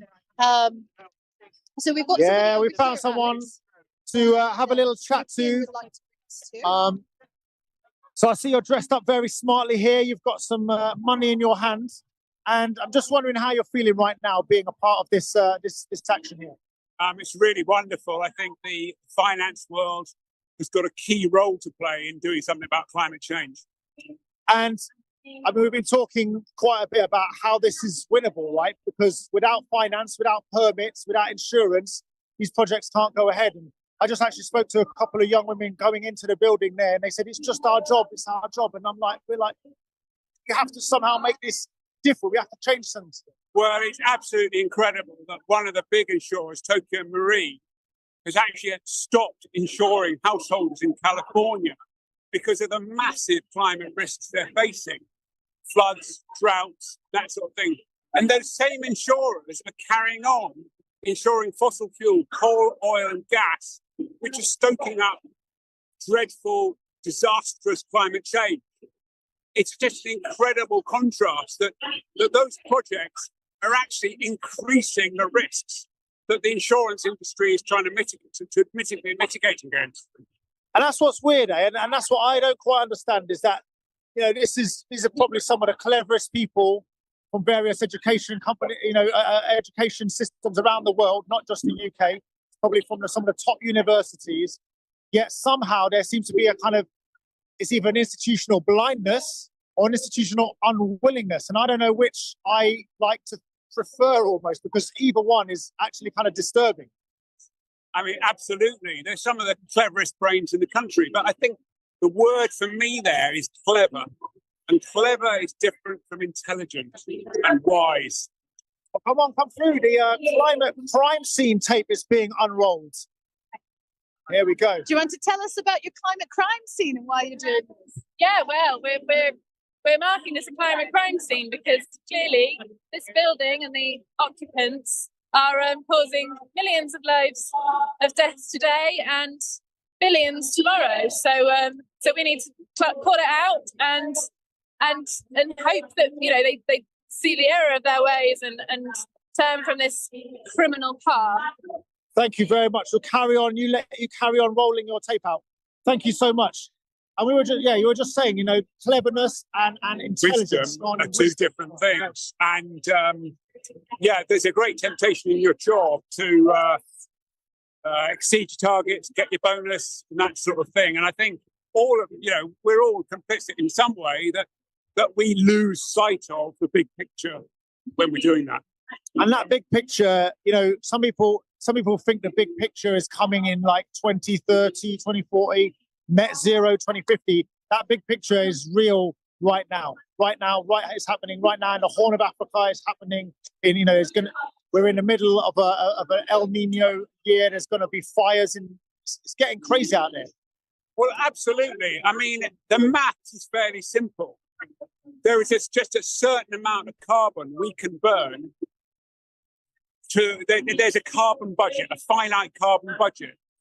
And net zero by 2050 is nowhere near going to keep us inside that carbon budget. We need to do a handbrake turn now There were lots of people who were warning about climate change in the 1980s. If we'd have taken notice of them then, we could have had a gradual transition. Now, we've left it too late. We need a radical transition. And we're talking about a radical transition. You know, I think the International Intergovernmental Panel on Climate Change have explained, you know, this is a societal change at every level, change of values, change in our institutions, but it really has to be fair and in a just transition. We talk about a lot about that. What do you understand by that expression, the just or fair transition? Well, one big thing about that is we've got to end fuel poverty. And that is a real win-win. Energy poverty. Energy poverty, yeah. That is a real win-win. If we get our houses insulated up to reasonable standards, especially for poorer people, they can then save money on their energy bills, have more comfortable homes, and we'd help them solve the climate problem again. It's why on earth wouldn't you do it? Instead, the government are talking about unicorn projects like carbon capture and storage and nuclear power, which we don't know they're going to work, and they will just take decades to implement. If we do things like insulation now, it creates jobs, it saves people money, and it has an immediate impact on the climate crisis. And that's what's crazy, because we know that renewable energy is the cheapest form of energy right now. The price is held artificially high because of the way the trading systems work. And this is, you know, you talked about a handbrake turn. That's a vivid way of explaining it. But these guys in the Lloyd's building and the other insurance companies, they've got their hand on the handbrake. In theory, they've got their hand on maybe the steering wheel, but they've got their hand on the steering wheel. They could actually create this. And unfortunately, they're not doing what they need. Instead, they got their foot hard on the accelerator, and they're pushing these carbon bomb projects, which are going to, I believe, all these carbon bomb projects together are worth about 18 years of global carbon dioxide emissions. It is a real carbon bomb. We have got to diffuse that bomb. Yes, and that's what this action is called. Well reminded, it was called the Carbon Bomb Defusal Squad. And this is what is here now. We are the Carbon Bomb Defusal Squad. We're calling, demanding the insurance industry to stop this madness, stop this insanity. It makes no sense. I just want to say thank you for talking to us here. It's really good. I can see the climate crime scene tape has been rolled out across the whole line. Many thanks for your efforts and for being here. We're gonna go that way. We're gonna cruise down along. I think we're going to try that way if our internet's going to allow us to, and go and see what's happening down on that end. Unfortunately, we are a little bit constrained by whether we have internet or not. But let's see if we can get some pictures of all these folks along here. Because they've all got their climate bomb diffusal squads, ensuring famine, droughts, and flood. So we really see, the message being driven at home that Lloyd's has a choice. The insurance industry has a choice. Let's have a stop here really quickly and see. Would you like to have a quick word with the XR UK live stream and tell us why you're here today?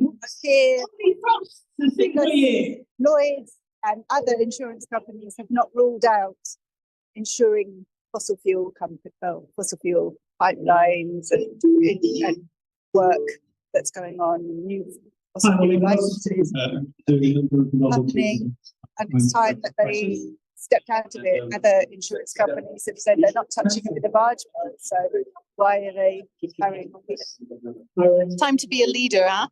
Time to be climate heroes. It's not like they haven't been told of the risks, they know the risks. Lloyd's themselves have a risk assessment that they follow. And climate change is one of the top 3 issues that's on the risk assessment. So why would they continue to fund it or insure it? It just doesn't make sense at all. I mean, they're putting themselves at financial risk as well as everybody else. Absolutely, and you're with XR Health, and health workers have a lot to say about this, don't they? We do, actually. It's really important to heighten their knowledge about what's happening to people's health, especially children. And our children are at huge risk of climate change. It's not going to keep going on with these awful possibilities. We've got enough fields now for the next 20, 30 years, and that gives us enough time to transition to renewables. If we put our resources into finding solutions instead of continuing with the problems.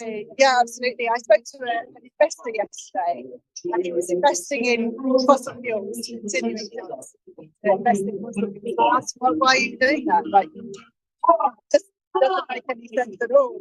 So all the renewables, there's just not enough money in renewables for our investors.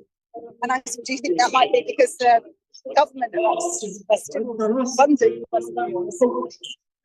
Yeah, maybe that's why, oh yeah, maybe just have a think about what's happening. If you invest in fossil fuels over renewables, then of course they can continue. But if you start investing in renewables, then they'll get cheaper and you'll be able to make us return on your money. So it just makes sense. I think it's back to funding.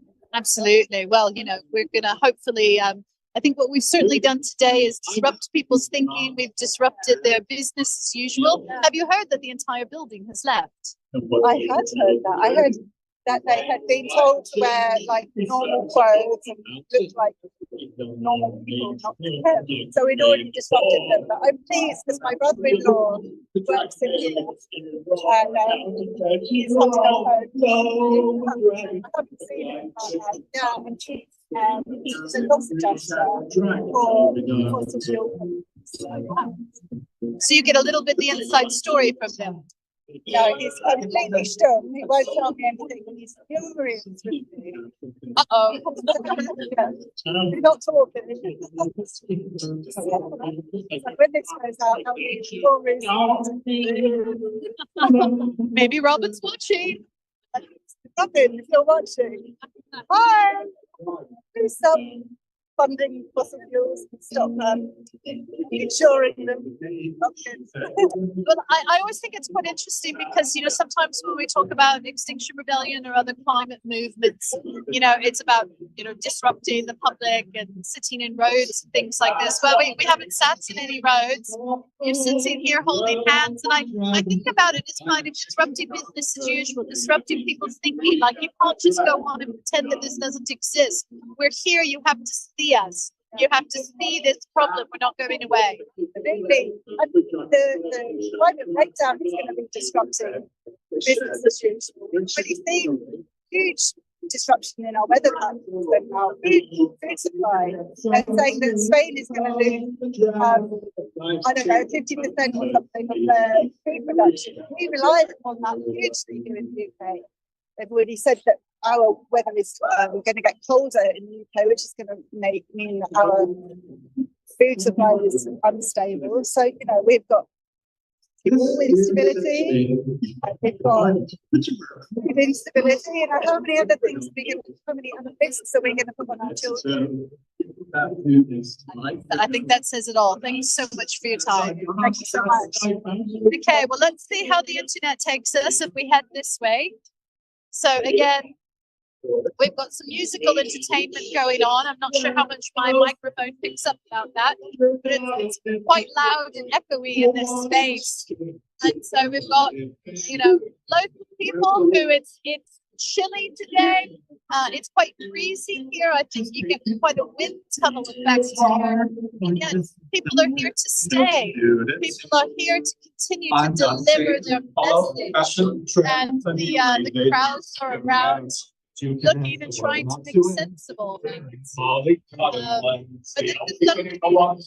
climate groups are increasingly doing is having to come and make their presence known so that we can hopefully bring about the change that we're looking for.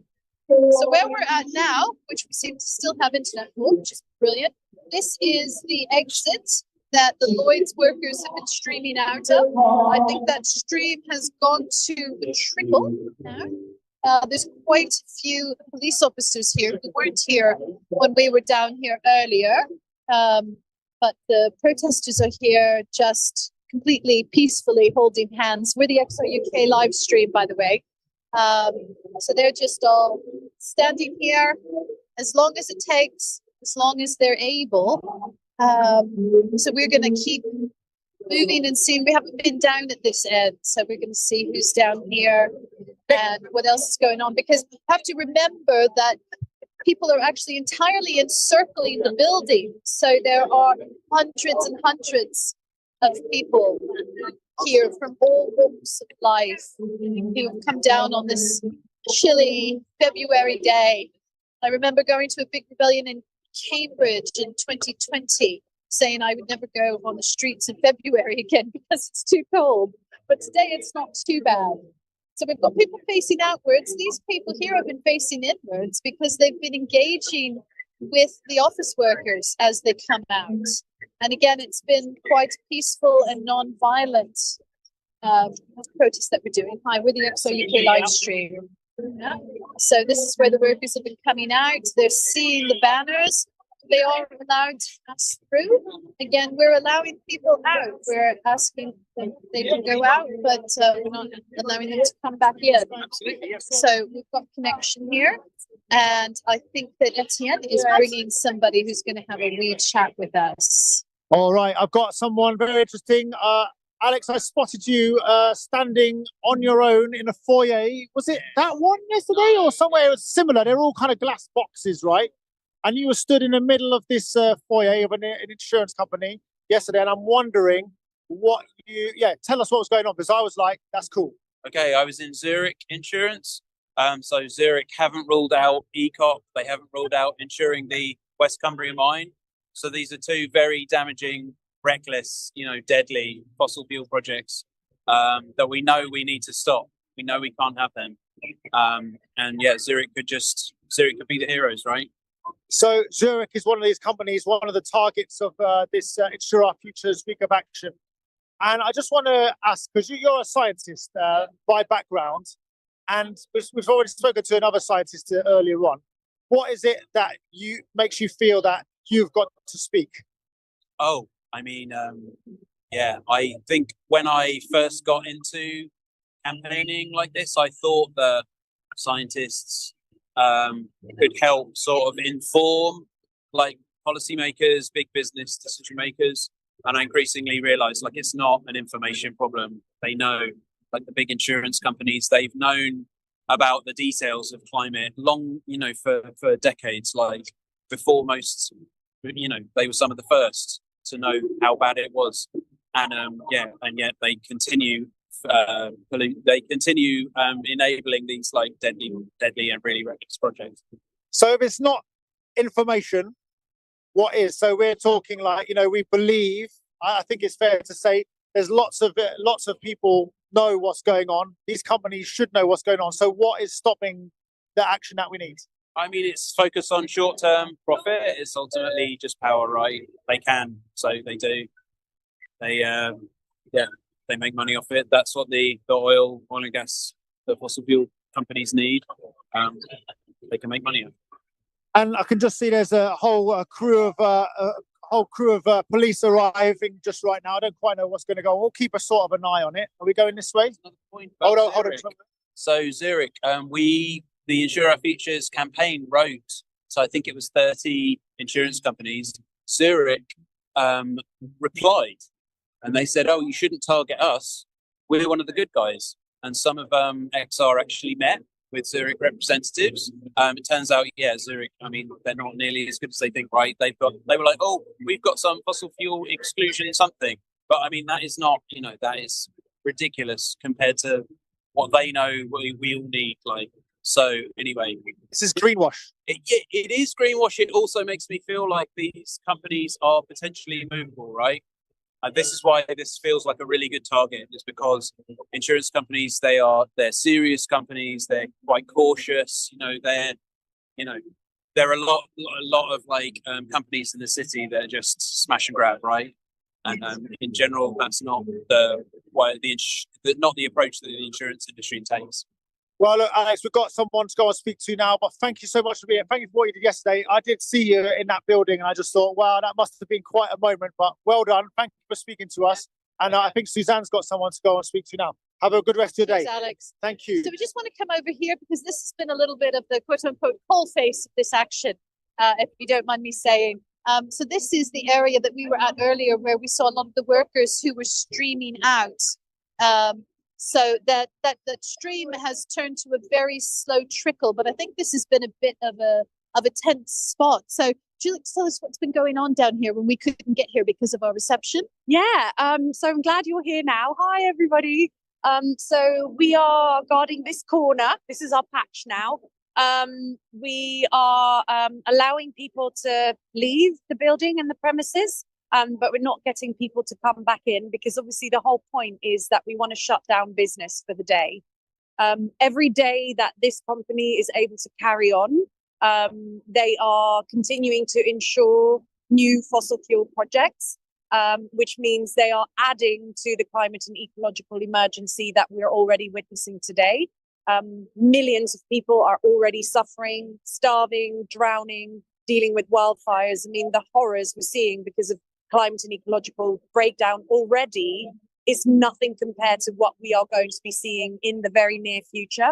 So we need people to stop insuring those projects because, as I'm sure you've already told your viewers, if there's no insurance for these projects, the projects can't continue, can't happen.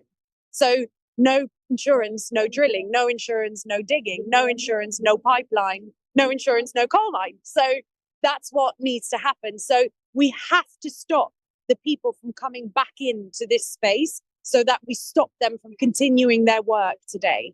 I'm seeing more kind of come out behind you. I sort of thought that the trail had stopped, but there still are some emerging. There's still people coming out of the building. The problem we're having now is that lots of people have obviously gone to get that lunch or whatever, they're wanting to come back in, and we're having to tell them, which is really, I think for people watching this, really don't underestimate how awkward and actually quite aggressive this situation is for us. We're having to tell people that they can't go back into this building when they're expecting to be able to come back in.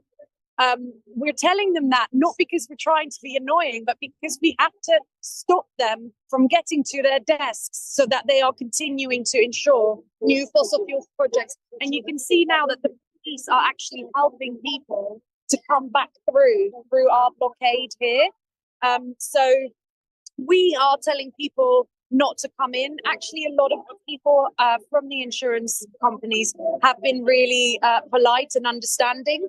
The police have been very aggressive with us. They're shoving us aside, telling us to get jobs, to stop wasting people's time, that we are obstructing the public high road and that what we are doing is a crime.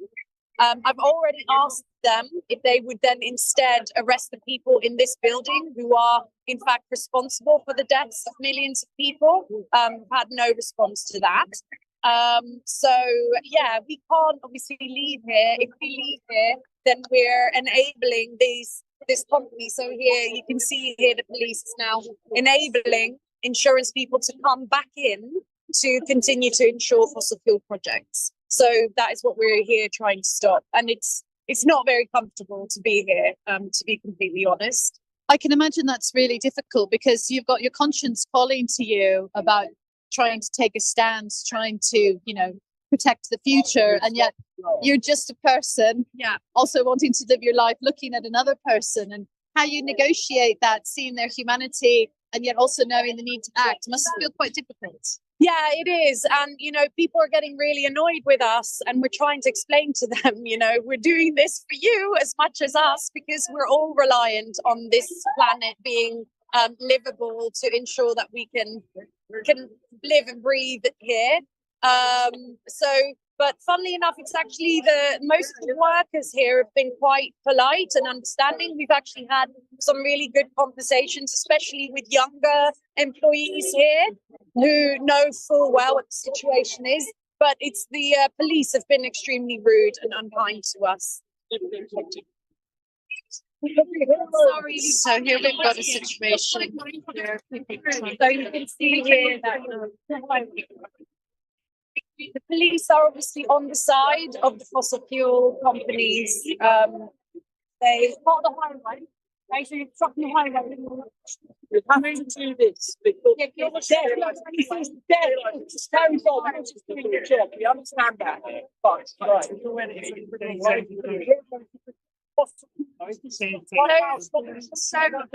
what they're saying is that what we are doing is a criminal offence. What we're doing is we're just standing here we are temporarily inconveniencing people compared to what is actually happening in the world, even in the UK itself. If you see the strange weather we've been having, it's been so wet. We've had so many floods. We've had so much awful. So yeah, it's very hard to be standing here to be accused of being doing a criminal activity when this is obviously nothing compared to the true crimes that are being committed, and the police are unwilling to arrest the actual criminals. So what are they? Who are they trying to protect? It's it's clearly I see the looks on people's faces of sort of discomfort and grim determination, and it's quite moving to be witness to this. And I think we've got more people coming through. I think going to be making some decisions here. Yes, yeah, definitely. So we'll see how it goes, but we will be here for as long as we can be to try and delay. Even if we can say that we've managed to stop people doing insurance deals for a couple of hours, that is still worth it. So yeah, that's what we're here to do. And there's a message to all the insurance workers around here, not only at Lloyd's but here, is that you can also stand and join us. You can also actually choose something different. You can choose to say, I don't want to be part of the problem. I want to be part of the solution. And we would ask people to be brave. I think also, just really quickly, if there are any insurance workers watching, there is going to be a community assembly for insurance workers on the 5th of March, where they can come either online or in person. They can come, if they come online, they can come anonymously if they want to. But it's going to be a safe, open space where we can start talking about how the insurance industry can start to insure our future. So I would definitely very much recommend people to come and join that. It's I think it starts at 7 o'clock on the 5th of March. There's information on the Extinction Rebellion website as well. So anyone who wants to join, please, you'd be very, very welcome. We need to decide together how we're going to get through this crisis. It's affecting all of us. So that sounds like a really important invitation. So any workers from the insurance industry who've tuned in to find out what's happening, join us on Tuesday, the 5th of March at 7 p.m.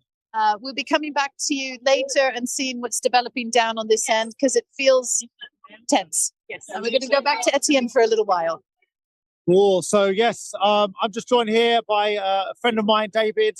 I see. Look, we're looking after our rebels with some chocolate eggs. Look, how about that? That's a nice thing. I'll have one later. You'll have one later. Yeah. All right. You know, this is one of the nice things about Extinction Rebellion, right? We look after each other. We look after ourselves. We have groups of action well-being people who go around making sure that people who are taking protest actions are happy, comfortable. Hey, look about this. We've got a little led by donkeys type thing going on here. I don't know. I doubt it's led by donkeys. But a truck with, yes, Bruce Carnegie Brown. Here we go. Anyway, coming back to it here. David, I see, well, I know for a fact that earlier on, you were participating in the disobedience action. And with the greatest of respect, I saw you warming up yesterday. And I know this is beyond your comfort zone to be participating. Well, past my comfort zone, I tell you, it really was. But it was good fun. And so you were, so a flash mob dancing, people don't know, basically you were just milling around and the music started and then you started dancing. Yeah. And when was the last time that you danced that wasn't at something like this? It was probably a wedding, I think, isn't it? That's when granddads start dancing, and I'm very good at granddad dances. So that was the only time I do it, unless I'm drunk.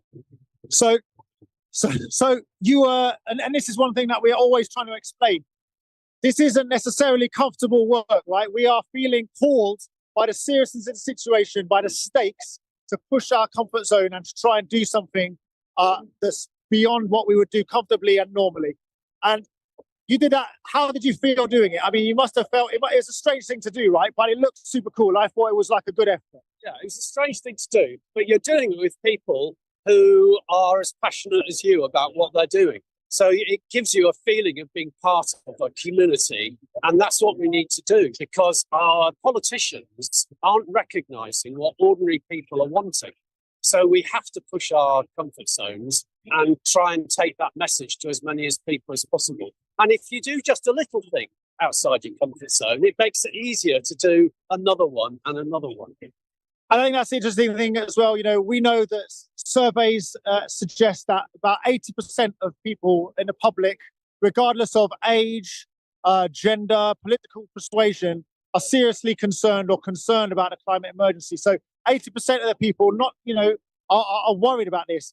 Not everyone is taking action here, but we are calling on people. This is the time. We're running out of time. And people all around, ordinary people, are saying, we're going to do something. We're going to try and stop this insanity. And David, I just think it's great credit to you. And we're here at Lloyd's of London, the fossil fuel insurer of last resort. What do you think is going on up there in that office right now? Well, I'll do two things. You said 80% of people want to do something about the climate. 80% of people think the government is not doing anywhere near enough. This amazing building of metal. There are senior executives in here who could actually make ordinary people have a livable future. They have that power, because if they don't invest on new fossil fuels, then the fossil fuel industry will be forced to change into renewables. That means that we're not putting CO2 in the atmosphere. It means that we might be able to survive some of the worst effects of the climate crisis. These people have got immense power. These people have got immense power, and they need to realise that power, because in the end, if they don't do it, they will be culpable, as the politicians are culpable. And that is one thing here, isn't it? We have one of our principles of values is no blaming and shaming. So we don't, we're not having a go at the employees here for working for Lloyd's of London. They just, having to earn their crust. But it has to be accountability. There has to be some recognition that the actions that we have in the world have impacts in the real world. And the actions of the people in this building here, especially at the top of the organisation who are making these big decisions, are having dramatic impacts, on insurability, on whether or not projects get built in places that are already extremely vulnerable, whether people who already got no voice get trampled over. Yeah, well, let's talk about Econ, shall we? This is the East African pipeline, which is going 1,500 kilometres across Africa. It's going next to Lake Victoria and Lake Albert. Millions of ordinary African people, indigenous people, are dependent upon that water supply. If that pipeline is built, it will lead, because it's 1,500 kilometres long. It will lead, and it will destroy ordinary people's lives. So it's not only making a mess globally with carbon dioxide, with the crude oil that they're going to do, but it's potentially destroying ordinary people's lives in the middle of Africa. That, you can't just ignore that. At some stage, you've got to be accountable for allowing that thing to happen. And these companies are basically allowing it to happen. They're enabling those projects, because without insurance, these projects cannot go ahead. And there are several companies we've been visiting around are still at the moment refusing to. Tokyo Marine, let's name them. Tokyo Marine apparently are in the front running for ensuring the East African crude oil pipeline. I just thought I would interestingly talk about the West Cumbria coal mine, which is another one of these carbon bomb projects. Apparently, it's going to emit 9 million tons of carbon a year, 220 million tons across its lifetime. And this is in our home country here. And we already know that the coal coming out of that coal mine is not needed by the UK steel industry. It's not suitable. Yet again, company after company are saying, we will insure this. And they could just literally say, we're going to insure something else. And that problem solved. No more West Cumbria coal mine. Yeah, well, how can we be seen as climate leaders when we are creating new oil and gas fields? We cannot be. We already know, there is talk now about within the next 10 years, we are going to be creating masses of people living in very, very difficult conditions. I never thought that would happen in my lifetime, and it is, and it's really, really scary. It needs people to grasp the seriousness of it and do something about it. And that's what we're calling on people watching this live stream, calling on people who are watching it on YouTube later on. This is something we can win. It is a matter of persistence. It's a matter of numbers. It's a matter of digging deep into your courage. But we can do this because we believe and it's our understanding, and we're going to test this understanding. We are testing this understanding that the insurance industry could be persuaded to stop insuring fossil fuel companies. That would change the thing overnight, change the game, and we would start. Insurance companies could help that by making insurance premiums more competitive for renewable energy projects, and off we go. But why aren't they? That's the question. Why is it that these companies are continuing to do business as normal? You know, and they need to change. They need to show leadership, and if they don't, they will be accused of ecocide in the future. It's very likely that they will be, because they will have been material. If they don't insure, companies can't build new developments. They can't even get the money to it without the insurance of it.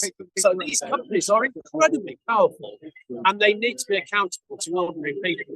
And they're in this box, which you can't see any glass windows, can you? It's just metal. It's extraordinary. And that's part of what we're doing here today. We are trying to show and shine a light on these companies, shine a light on these systems that are perpetuating the crisis here, fueling the crisis, that are basically invisible. You know, when just only a few years ago, I used to see in Lloyd's building, oh, it's super cool. Look, it's got all its pipes on the outside and all that sort of thing. And actually, what's going on in there is, you know, essentially they're planning the destruction.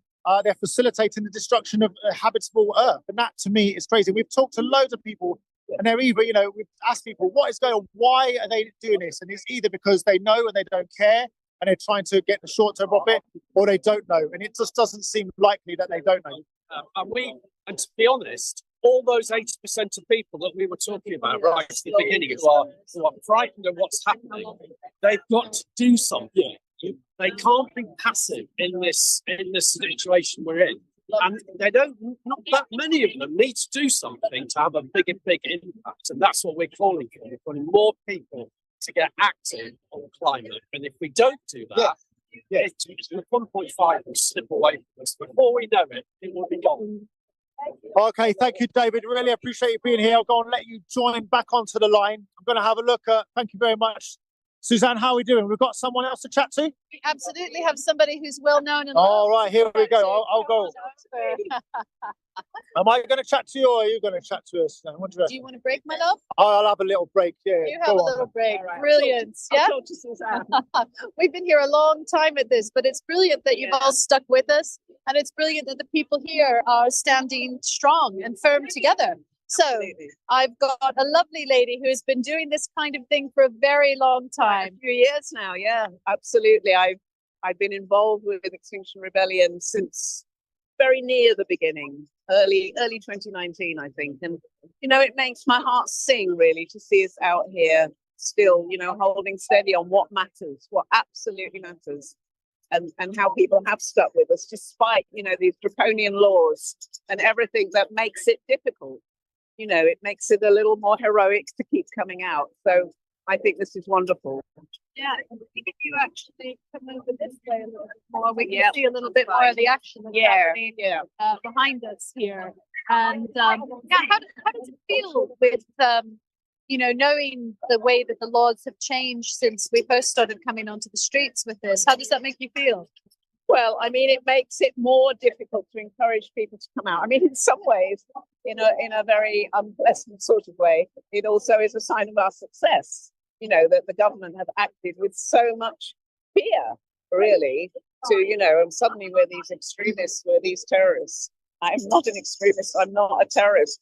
You know, I want a sustainable future. That seems to me what any sensible human being would want. So, you know, how does it feel? Well, it's made our job a little harder. That's what they wanted. But as you see, people are not daunted, and we will go on, because we are very creative people in general.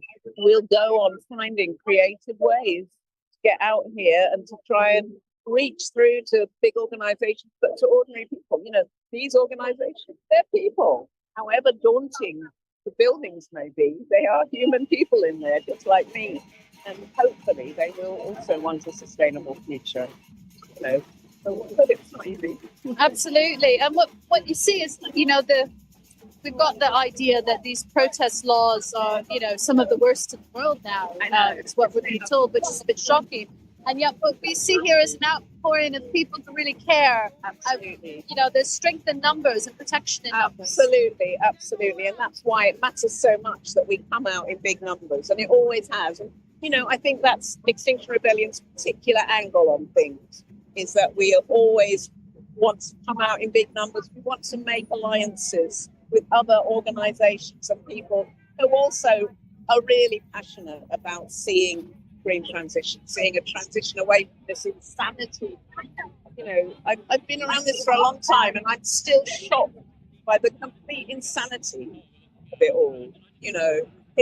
It just makes no sense at all. Yeah. Well, thank you for coming down, for continuing to come down, talking to us. You're very welcome. I think you're going to be staying here for a while. Yeah, I think we are. We might be dancing again. That was great. Oh, were you part of the flash mob? I was part of the flash mob this time, and it was such fun as well. So I also want to tell people, it may be heroic, sometimes a little cold, but it's so encouraging to the heart to come and take part in these things. Thank you so much. All right, bye-bye.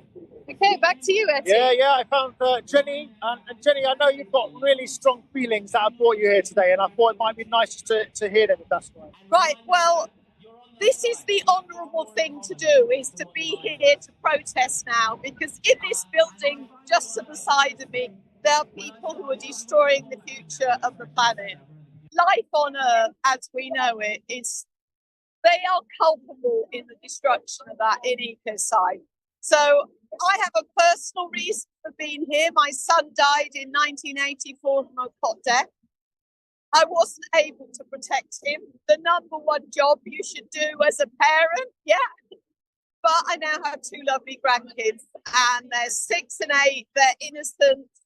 My job is to protect their future. So we need to stop this place ensuring terrible fossil fuel, just destructive things like we're talking about ECOT, which is just going to be dreadful. We're talking about Adani coal mines. We're talking about blinking new Rosebank, and which our government is setting forward, and all those fossil fuel wells in the North Sea. But am I allowed to swear? It's up to you. Say what you like. I forgot. I've lost the moment now. I cannot understand how anybody with a conscience can carry on doing that work. And we're calling on them, aren't we? We know there's this kind of pull or this tendency just to kind of go along with what's going on. And in the same company, they're all like, this is our job, this is what we've got to do. But actually, they could be heroes. They could switch. Essentially, you're saying they're culpable. They are responsible for a great deal of misery and suffering right now and in the future. But they could change. And that, to me, is, I don't know, tantalizing or a tempting prospect. There's got to be people in there, exactly as you and exactly as many of us here, who have got people in their lives who they want to protect. Yep, absolutely. And protecting them right now means taking action. Oh, yeah. Business as usual is no longer a viable option, is it? And they can change. We all can change. It's difficult because you just carry on. Oh, yeah. But, yeah, and I've seen people do that. I've seen people change. So, yeah, it can happen. And I just got a question as well, So you are part of this lineup around the Lloyd's building here today. I've asked this question to a few people, but when you heard about this action, we don't know exactly how it's going to work, whether it's going to happen, whether or not it will be successful or not. What makes you go, yes, I got to sign up to be involved in that? Oh, God blimey. What? This particular action? Well, in general, yeah. Okay. Well, I signed up to come for the 3 days down to London. I live in Cambridge, and I'm staying with a friend. And what else can I do? This is so important. This is about the future of life on Earth. There is nothing else that matters more. Yeah. So, no choice, mate. I had to be here. Okay. Thank you so much. I really appreciate you talking to us. And thank you. And I'll let you go back and although I think the samba band might have moved into your spot now, but off you go. And thank you so much for being here. Many thanks. So I was going to ask. I don't mind. Might I speak to you just for a quick moment? Because I just see, Extinction Rebellion is a interesting organisation. Everyone's dressed in different colour clothes and different stuff. So we've got people wearing white bibs. You're wearing a pink bib, and this stands for steward. So when you're at an Extinction Rebellion action, you always have loads of people stewarding, and their job is to keep people safe, get people organised, make sure people are in the right place, not doing stuff that's going to put them in danger or anyone else in danger. And I just wanted, what could you explain better, maybe, what stewarding is? This is a good way of getting people getting involved. Yeah, well, as you said, that stewarding is all about people's safety. People have given up their time, come away from work or families to come up here and support XR and talk to the insurance companies. But they also need to be safe. If things start going difficult, maybe people are pushing, or members of the public are not very helpful. People have been standing here for a couple of hours, maybe getting cold, hungry. So we make sure that everyone's safe and their well-being is looked after. That's really interesting. So very often we are portrayed as careless, selfish, horrendous people. But actually, this is some of the most caring, lovely, kind, considerate people. Of course, causing disruption between minor and more major disruption is uncomfortable. But we are preventing a disruption that is of an untold magnitude more great. And we're trying to look after and care for people. We're caring people. And the stewards are just one sort of manifestation of that. I just wonder, when did you get started in doing all this stuff? Well, I've always been aware of the problems climate change on the planet for a long time, being with Peace and other organisations that tried to tackle it. And then when I heard about XR came on the scene and they were making a bit more noise about things, and people are kind of listening to them, whereas everyone else before was just going la la la. So I'm a single parent, and so sometimes that gets in the way of being able to come away from the home and get involved. So it was when it was lockdown, and then a lot of things went online. So that was good for me, because then I could go on the computer and find all out about what was happening and do the different. Because I was saying, XR is it's a very caring organisation. It does a lot of training, and it supports all the people who get involved. They bring you up and they give you the training and information. And we're a non-violent organisation, so it's really important. I just want to say thank you, because you said that you're a single parent, you're leaving your children behind or your child behind. This is something that caused us deeply, and there is sometimes sacrifices and prioritization has to happen. But what is more of a priority than preserving our beautiful planet for us all and all to come? Yeah, well, that's why I'm here. Thank you. Oh, thank you. I'm sorry. My children, and they haven't got the future that I had when I was a child. All right. This is why we're here. It's so important. As the other lady said, it's most important to come and stand up for everyone's future. Thank you, and sorry to upset you. I just feel like putting my arm around you, and this is what we are doing here, Extinction Rebellion. We put our arms around each other. We put our arms around all life on Earth. That's why we're here. It's powerful. It's important. It feels strong. And thank you. I'm going to pass over to Suzanne. I can see she's got someone here to speak to, but thank you. I'm sorry to make you cry as well. Well, it's interesting to have somebody here who's been a steward in doing this, because I've got a lady here who's also been a steward. And, it's really interesting how we put these kinds of protests together, how we organize a demonstration.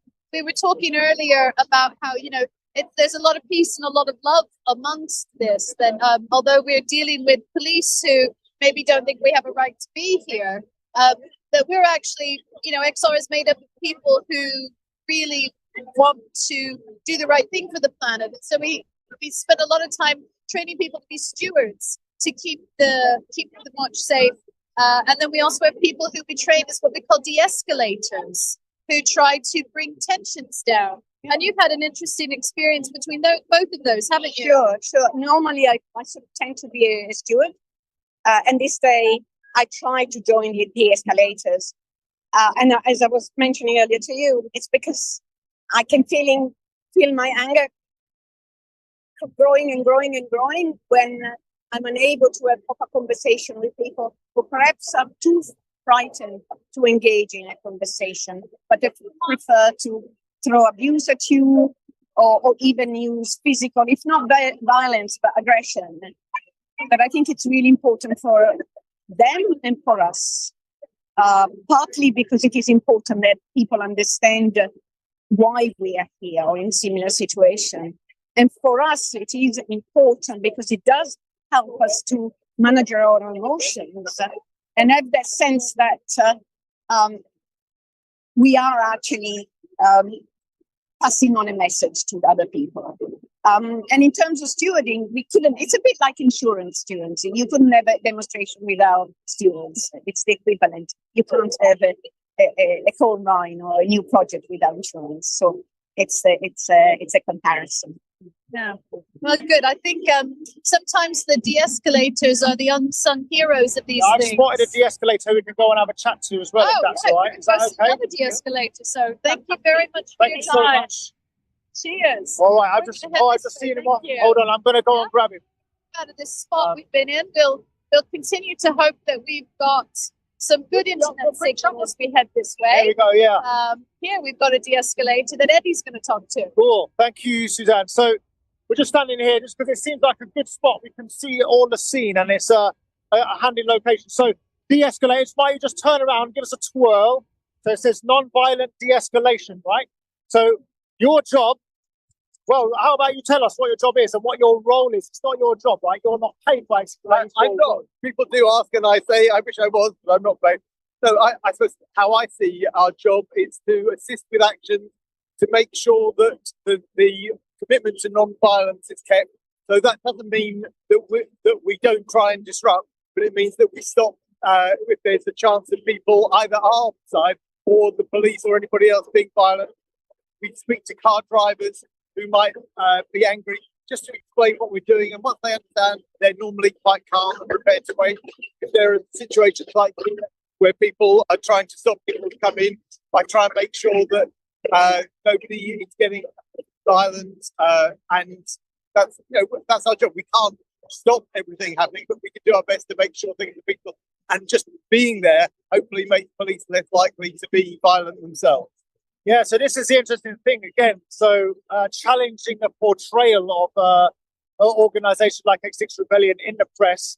Very often there's terms, like I saw yesterday, there was a piece that said we stormed, I can't remember which building it was. And I was like, there was literally no storming. We walked towards it with our band of drummers and stood out front of it. There was, that language tends to set up this idea and expectation of violence. But our whole theory is to not be violent at all. And that allows the conditions for these conversations, because protests like what we're doing are forms of communication. You're, I suppose, helping that communication to happen. Is that right? Absolutely. I mean, I think the commitment to non-violence is one of the things that attracted me to XR in the first place. And I think that differentiates our protest from other protests. And for me, it makes all the difference. I wouldn't be part of Extinction Rebellion if there wasn't that commitment. And so I think I think it will help to get over to people that we're not trying to hurt them, we're trying to help them. And that is again a manifestation of our sense of care for our rebels, for ourselves and our people involved in our organisation, but also our sense of care for the public and also the wider world. And I was going to ask it, to me, I've been on a de-escalation training, and it's kind of, do you mind sort of explaining a little bit about the theory or some of the ideas behind it? Do you know that to hand, or if I'm putting you on the spot, you don't have to? I don't know about there are some very deep theories of non-violence, but just in the training, we learn how to handle difficult situations. So for a start, to breathe, to make sure that when something difficult is happening, you breathe, make sure you're centered. And the next thing to do is to remember the humanity of all. Even people who are being really rude to us, remember the humanity of them. Car drivers who are rude, remember the humanity of all. So that's really important. And then empathy before education. People don't necessarily want to hear about what Extinction Rebellion stands for until we show that we can understand their concerns. And so when I speak to car drivers who are angry, I'm not going to tell them about Extinction Rebellion. If they want to tell me why they're angry, I will listen. And I am sorry, I don't want to be doing this. I prefer not to be. But so empathy before education is very important. And those are some of the basic principles of our de-escalation. Yeah, and that's a really nice thing to say, isn't it? Because, you know, I guess some people somehow sense or get told perhaps in the press, you know, that this disruption is something that we revel in and that we, wake up in the morning and go, yes, we're going to go and annoy people. And I even spoke to a police officer yesterday and he was like, oh, yeah, no, we don't go out to do that. This is a part of our theory of change, because if we do not disrupt everyday happenings, then we'll carry on as we are, sleepwalking. We've got to kind of shake awake. And de-escalation, in my mind, is about kind of shaking people as gently as we can, but they've got to get woken up, right? So what's going on? Absolutely. This is, we can't just do nothing. So we try and, we are disrupting, but in a way that isn't violent. So it's a complicated line between, being peaceful and disruption, but non-violence, which has a long and successful history in terms of Gandhi and other protests that have been very successful. It's a very important principle, and it's something that it's worth learning a lot about. Okay, well, look, I want to say thank you so much for being here. Your work is very valued, and we're going to carry on cruising around. Well, thank you so much. Thank you. Keep up the good work. See you. Oh, it looks like I'm going to pass over to Suzanne.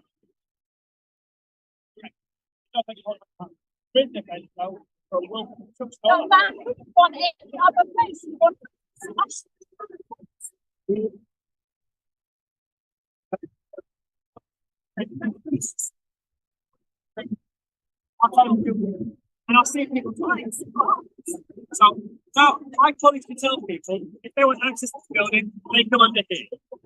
You're guaranteed that people can get out here. People here are not allowed to tap. They're going to have a restrict the highway by moving. If you don't work on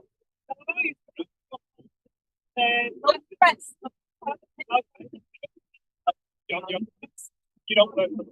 Their intentions. I might work for like I'm not going to throw you.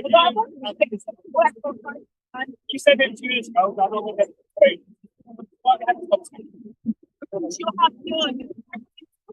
You'll be quite aggressive in the pictures. You're enforcing something that doesn't need enforcing.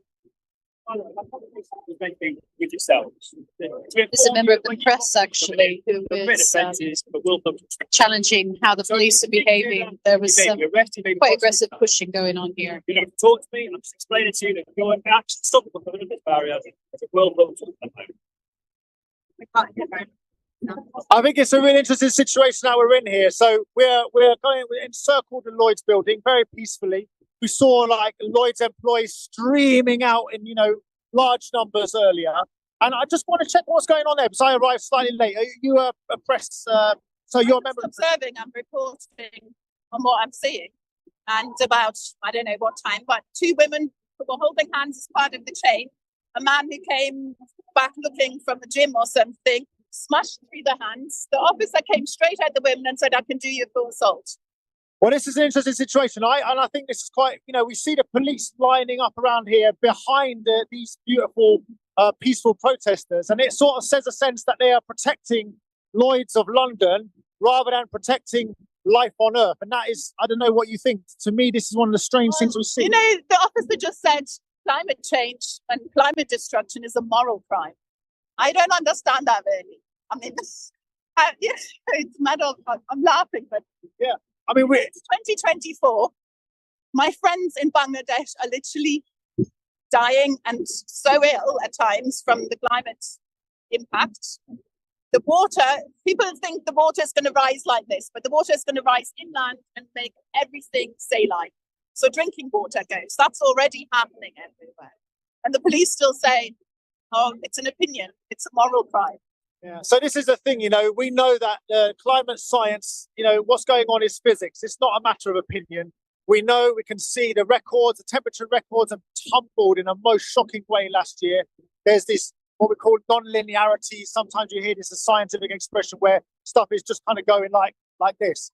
And we are here trying to stop something, trying to stop something catastrophic from happening.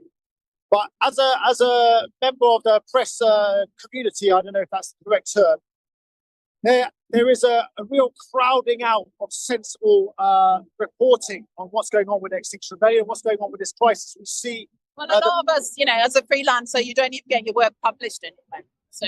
And that's because we're also having quite a lot of, we can see the what's called sometimes the billionaire press in this country. Those newspapers, the Telegraph, the Mail, the Sun. Some of these newspapers are explicitly and editorially against climate action. They are climate denialists, climate delays. They're saying that this problem doesn't exist. They're saying that the science is incorrect. They're trying to degrade and attack the solutions that are obviously necessary and even possible. So I just think that we have a democracy functions on a properly informed electorate, and I believe of course the press has a big role to play here, and you're just trying to kind of get a story out there. That's part of this thing. And do you sense? Yeah, I don't really have any words, but I just think this notion of democracy in our Western countries is long gone. Yeah. And we're very much dealing with corporate corruption, mafia states, and the lobbies. And what we're doing is actually really, or what we're seeing people doing is really powerful out here. Well, look, thank you so much. And thank you for your brave, confrontation there. I think this is a good point, actually, to talk about Extinction Rebellion's third demand, which is for citizens' assemblies, because we see this climate emergency as a crisis of democracy. If more people knew what was going on, if more people knew what could be done, if more people had a sense of power and a stake in what was going on, we could tackle this. Because at the moment, most people know what's going on and know there's a problem, but they don't know how to change things. And our solution, as it were, is citizens' assemblies. This is a form of democracy where you get ordinary people selected at random, brought together to be informed of the facts and the situation, and then they deliberate and they talk.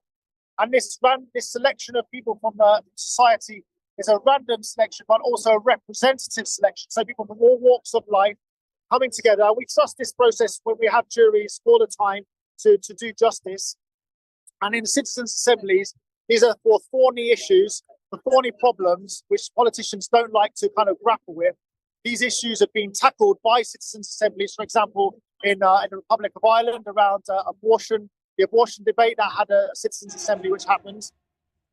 And the citizens' assemblies, we believe, are our power, because if ordinary people would be informed, involved in decisions, then actually better decisions will be made, decisions that are in the interests of ordinary people, in the interests of life on Earth, rather than decisions being made by our politicians who right now, their decisions seem to be in the interests of either their friends, the interests of perpetuation of power, and certainly not in the interest of life on Earth. And I personally am a massive fan of citizens' assemblies. You can look it up on Extinction Rebellion's website, find out what's going on there, because to me, this is a very, very powerful way that we could actually have a way out of this situation. Suzanne, I can see you've got something on your mind. Well, I'm just watching a situation over here where they've taken an XR guy who has a bike helmet. It's got a very small, and they seem to be arresting him at the moment because of his bike helmet. So let's go and see what we can see. That's a rather interesting situation to see how this develops. They're taking his details down. It seems that possibly having a bike helmet is a dangerous thing to have now. So we're just following this situation. It's the chap in the green jacket. Oh, there. I see. Yeah, so this is what a strange situation this is, and I don't know about you, Suzanne, but when I first started in Extinction Rebellion, I had no idea how surreal it was going to be involved in these things where you see the police behaving. People, sometimes we know these people, right? And they're like the nice people, really kind of, and the police are treating them like criminals. And it's surreal because we know for sure that criminality, acts that deserve to be held as criminal, which involve great harm, are carrying on completely undisturbed. It's weird, isn't it? But what we see is that the police want to protect business as usual, want to protect the great Lloyd's building. And it makes me think of the Climate Genocide Act Now group, which is something that's come out of Extinction Rebellion that's doing some amazing work. What they did is they challenged this idea. It was a group of activists who really wanted to say, police, why are you defending the businesses and the corporations and the government officials who are leading us towards climate disaster? I think we're in a bit of a traffic zone here. Maybe we'll come up a little bit this way. And so they went to the police and they showed the evidence to the police that, the policies of the UK government, the policies of some of these corporations are leading to genocide in other parts of the world. We talked to somebody earlier about the East Africa pipeline, and there are, just examples everywhere of, what's happening in Nigeria, Shell, all those places. And so the people went to the police and said, you should prosecute the government. The police should actually be standing up for the rule of law in the wider sense. But instead, the police continue to defend Lloyd against, a bike helmet. Or they arrested somebody today from our own team who was carrying cable ties.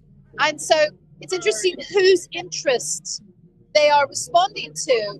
And I truly believe that there is going to come a time when, the world has finally woken up to what we're talking about here.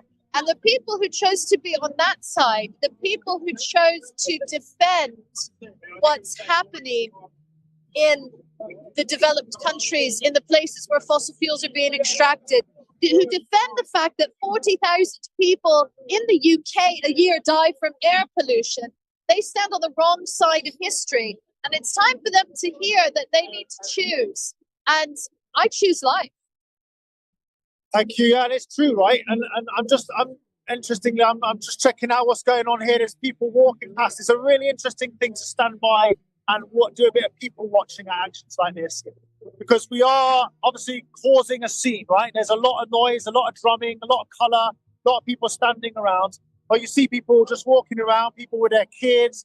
You see people, employees of these companies walking past. Some are scowling and looking really, kind of aggravated. Some are kind of quizzically like, what's going on? And that is what we're here to do. We are there to open that conversation, because this, as far as I'm aware, this global action all around the world is here to open the conversation. But why are insurers, who are supposed to know and look into the future and work out what's going to go on, prevent and support things when bad things happen, why are those insurance companies doing something that just makes no sense, which is to further the destabilization of the planet?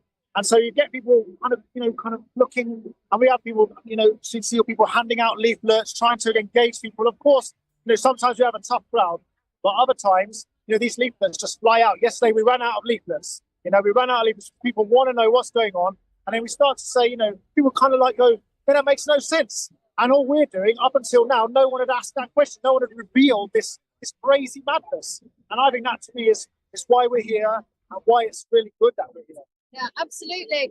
And it's because we need to act now.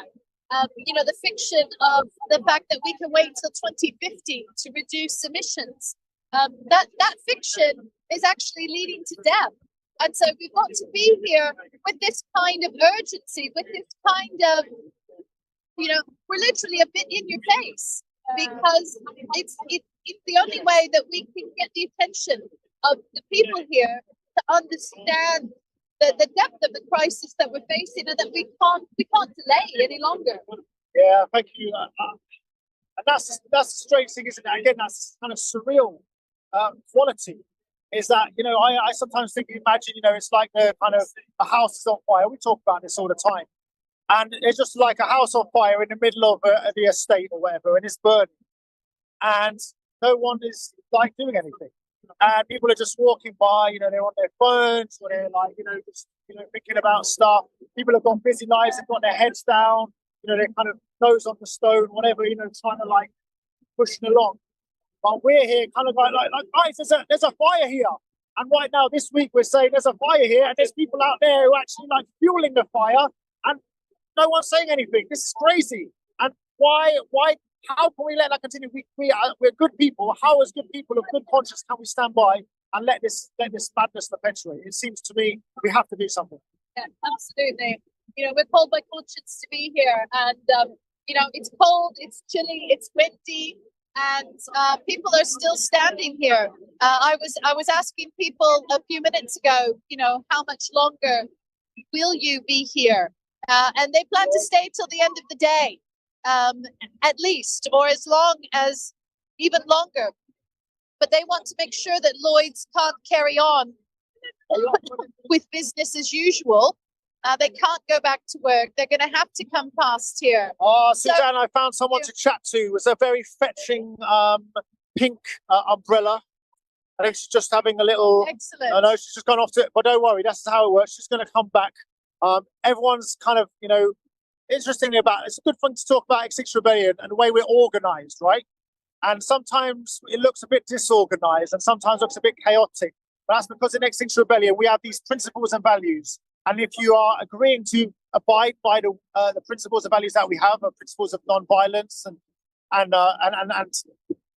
we have our demands that you can act with autonomy. So anyone here is able and empowered to go out and take action as long as they are pursuing our pursuing our demands. And that means that people here can choose. We're not here out of, in a kind of rigid strategy. We have that flexibility to move and change and do things. I'm going to go see, look, the police are having a bit of a chat here. It's always interesting. He seems to be eating a little bit of dinner on the other side. Police seem to be, I don't know, leaving him alone right now. It's very I'm kind of peckish, actually. I've just realised I've not had lunch. Maybe that's why I'm talking so much. I think we need lunch and water, but I'm wondering if... I'm going to go and find someone to talk to, Suzanne. Absolutely. I'll give you a moment. Talk to. I'm wondering if you'd like to share how it's been feeling to stand here, because you've had a lot of police coming back and forth. How are you doing? Yeah, I'm all right. I mean, I waver between being quite strict with people coming through, because it is we are meant to be blockading them out, and then just crumbling, crawl under the canopy. It's really hard, isn't it? Yes, yeah, it is really hard. Yeah, not used to this. No, well, I don't think any of us want to be confronting. No, don't want to be confronted. Yeah. Well, you're right here on the cold face, if you'll pardon the pun. Yeah. Okay. Well, it's chilly. They've got the rock music on one side, and further down the samba is still going. So, wonder if we wander this way a little bit and see what's happening down here for a while. I'd love to walk all the way around Lloyd's and give you a sense of how many people are here, but I don't know that our internet connection is actually going to stand for that. Yeah, and we're going to get really close to the very loud music, which is difficult. We're sandwiched between the samba and the rock scene. So it's what, about 2:30 or so, and people are going to be staying here to the end. Have you found someone speaking? Yeah. Okay. We can cruise along down here. We can't go too much further that way because of the music. Oh, I see. Can they come to us? It's only too far. It's not too far. It's not that noisy. Okay, we'll see if Alex can come. Sorry for all of the little logistics there, everyone. But when you've got this many people around in these tall buildings, it can be a little bit difficult. We're going to have a chat with these guys, are we? Yeah. Yeah. So Okay. we're gonna come around here first. And who am I speaking with? I'm Philip, and I'm from West Wales. Excellent. How's it going? What would I like to know? How's it going? How are your hands? Are you cold? Well, it is cold here, but it's worth it. I would much rather be at home with my daughter, but I need to do something to make sure she's got a livable future. And the reason that I'm here today is to point out to Lloyd's of London that they can't continue in the way that they're operating their business. We need to stop insuring new fossil fuel industry, oil, gas and coal, and we need to stop doing that straight away. Well, I think the message has gone quite through to them. How did you feel when you saw all the workers leaving the building? Well, I think that's very difficult for them because they've got jobs here, but you have to think that you want to be on the right side of history, and if you're going to leave the building, that's excellent news. Yeah, and there's, you know, the police are sort of standing here. We've had various people climbing under the banners and things like that. What's your approach to this? Well, I just think it's embarrassing, really, that it just goes to show that the police are really only here to protect business. They're not protecting the people in the similar way that the government is not protecting the people. Okay, well, do you know how long you're going to be here for? We'll be here as long as it takes. Yes. As long as it takes. No intention to leave for quite some time. That's wonderful. Great. Thank you so much. So let's see if we can make it down this way. We'll depend on, we'll see how the sound is making it. You see up ahead, we've also got some food trolleys and things, trying to look after people's needs as well. So food has been passed out at various points along the way. So you can see them here. I've seen people around with chocolates. We've got here some lovely rice and beans that folks are serving up. So this is part of our wellness team. So they make sure that people who are stuck standing here for a long time are fed and watered and looked after. So I'm going to pass over to Etienne now. So yeah, I just spotted this crew here. They're eating their lunch. We've been here for a while. It's quite cold, but I'm just wondering how you're feeling because yeah, it's getting cold. We've been standing here for a little hour or so, and maybe a little longer. I just wonder, what goes through your mind when you're here? You could be doing so many other things, right? I could be doing so many other things, and I am cold, yes. We've been here a few hours, and we'll be here a few hours more probably, and then who knows. But why I'm here is because I know it's the right thing to do. I was a primary school teacher for years, and I always took it very seriously that I was working with children so they could make the right choices in life. That really matters, and I feel that I'm making the right choice by being here.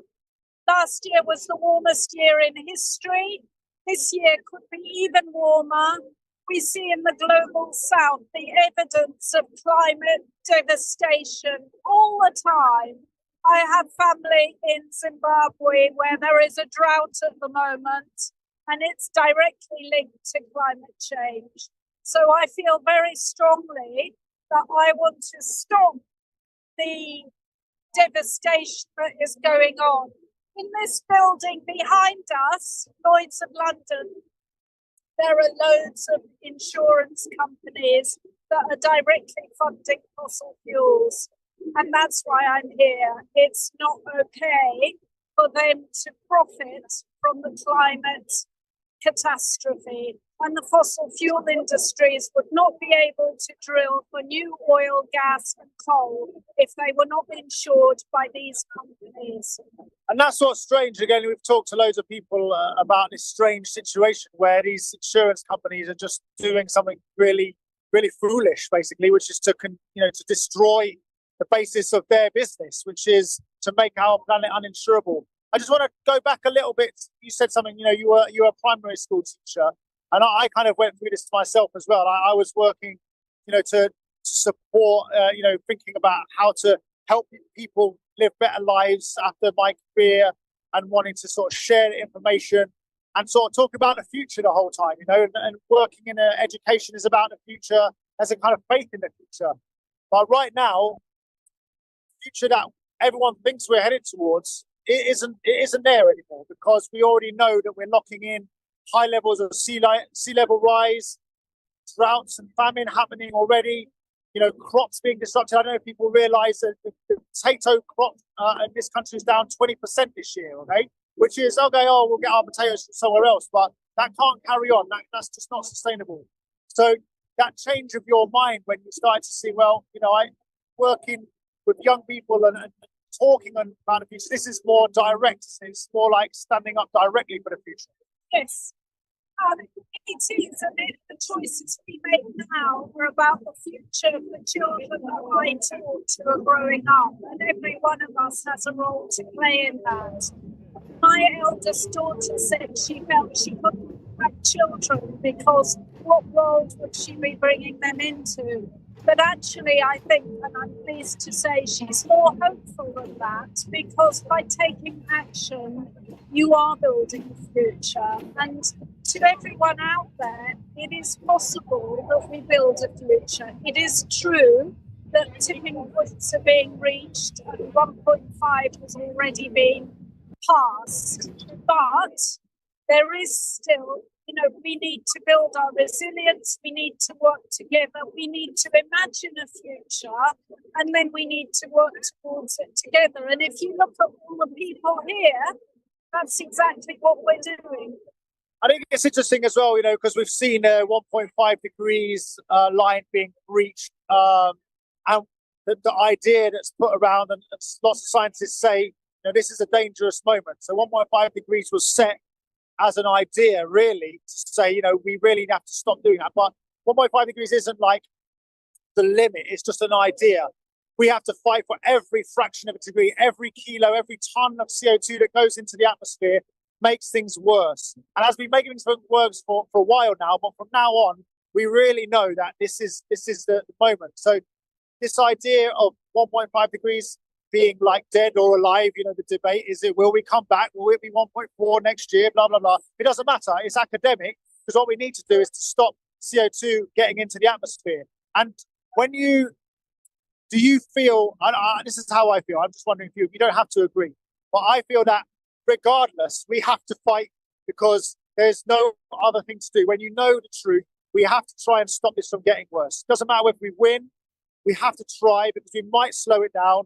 And even if we don't, we will be successful at feeling good that we tried. Yeah, we have slowed things down.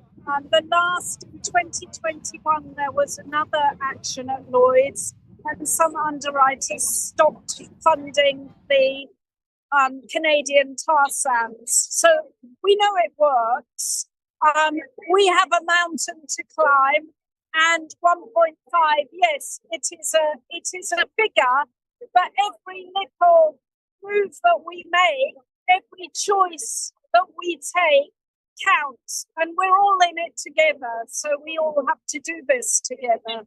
Thank you very much. And I'm just, I suppose my last question is, we're here, we've been here like I don't know if you're here, I've been here 2 days. We were here yesterday, and you're going to be here tomorrow. I can't be here tomorrow, but I will be here again and again and again. Yeah, and that's it. We can't give up. And I think it's really nice to see, you kind of smiling. And this is hope. Hope in action. We are taking action, because this is how we hope. We don't just say, we'll just hope that things work out. Or we're not just saying, human beings are all bad and this is going to end rubbishly. We're saying, actually, we believe, and we're going to turn that belief into action. Yeah, the one thing that gives me most hope is taking action.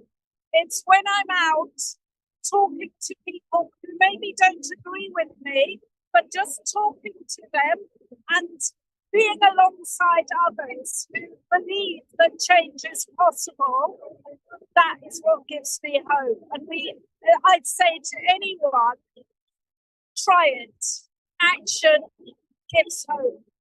Thank you ever so much. I'll give you back your curry. Just to let people know, you might have seen it's not a real £20 note. It's just one of the fake £20 notes we're handing out as leaflets. We're going to keep cruising. Should we go back that way, or should we go along? It's still quite noisy up that road, isn't it? I think we'll go that back the way. Yeah, I think we've got to go back here. Go past the food again. I'm getting a little bit hungry, Etty. Yeah, I'm hungry. Rumbling. Oh, actually, can we turn around, Alex, and get a view here of the welcome stand? Because this is really nice. This is part of our outreach that we do, both for people who are participating, as well as for people who would like to know what's going on. So it's a nice big welcome sign to, have an opportunity to engage, speak with the public, isn't it? Yeah, absolutely. And that's what it's about. So protest is a form of communication. It's a form of communication that people use when they're desperate, when their voices are being ignored, when our voices are not being heard by those people in power. These sorts of protests happen because they need to happen, because the people who have the ability to do the right thing here are not doing, and people out there perhaps don't realize that they're not doing the right thing. So I'm just seeing we've got leaflets out here. One of my friends here, Robert, is just here. Robert, I just want to say, how's it going here? Because you're standing here, we're kind of like handing leaflets out, talking to people. It's important to be here, right? Yeah, definitely. Yeah, and we've got outreach crew that are roving around talking to people, and the feedback that I'm hearing is that the workers in these buildings are really receptive to what we're saying. They want change too, and so we're having those conversations and trying to sort of convince them to talk to their bosses and just get involved in whatever way makes sense for them. And that's the interesting thing, is that again, if we weren't here, there'd be no conversations, right? If there was no noise, if there was no banners, if there was no police here, people would just be going about their business, and there'd be no way of actually things changing. And I see people are collecting more leaflets. They're going out to hand more leaflets out. We've been handing leaflets out, kind of calling. One of the things we're asking is inviting people to a people's assembly. Do you know much about that? Can you say a little bit about that? Yeah, I know a little bit. So we're inviting workers of insurance companies to come along and talk about ways that change can be made together. And it's been designed with anonymity in mind, because a lot of people are concerned about their job security if they speak out. So people are able to come along totally anonymously. So yeah, and again, the feedback I'm hearing from the outreach crew that are out there doing that hard work is that, again, they're being it's really receptive. People are really intrigued, and they want to come along and talk about it. And that is one thing I want really to be really clear. This is what we are also trying to communicate in our actions and in the way that we do our actions, is that there is hope. There is hope. We absolutely could be clear and absolutely certain that if we do not try, things will get worse, things will get bad, and things will be unpleasant. And they already are unpleasant for far too many people. We've got to try. And we know for sure that when we actually get out there, because we know that underlyingly, against the sort of image set by the media and the press sometimes, is that people want change. People know something's wrong. And when we actually get out there and start having these conversations, I'm just wondering, have you been reading the leaflets that we've been sending out? Do you know what they say and what they've got on? Not off by heart. But roughly, what are we trying to communicate with it? With the leaflets. Yeah, we've got a few different leaflets. Okay. Yeah, if you say, go on in. Yeah. So it's about the Insure Our Future's demands, the three demands that the coalition have, and really just inviting them to come to the table and talk in this assembly. That's the main art. Come and talk about ways that together we can make change. And what are these 20 pound-ish notes that I see? Do you know what's going on with them? I don't really know too much about them. I think it's really interesting to start. Yeah, to catch people's eye with. Yeah. They catch people's eye. They spark the conversation. Whatever conversation naturally needs to occur. All right. Well, thank you so much for being here. I appreciate it. Yeah, we've got a lot of stickers. We're always inviting people to come down. If you see this on the live stream, you're living in London, please come along and get involved. Or if you are, not living in London and you can't get around easily, you can always get involved online. There's loads of avenues into Extinction Rebellion online. Visit our website, go into our social media accounts. You can learn about what we do, what we're about, and how to get involved. That's absolutely crucial, because I am going to say it, action is good medicine. If you're feeling bad, if you're feeling down, if you're looking at the news, you're just feeling like generally a bit rubbish about the world, which, let's be honest, there's plenty to feel a bit grim about. Come get involved with Extinction Rebellion. You'll join people who are good, kind people who would know that once you take action, you feel better. It stirs the soul, it makes you feel good. And actually, to me, it's one of the most sensible things you can do for your mental health.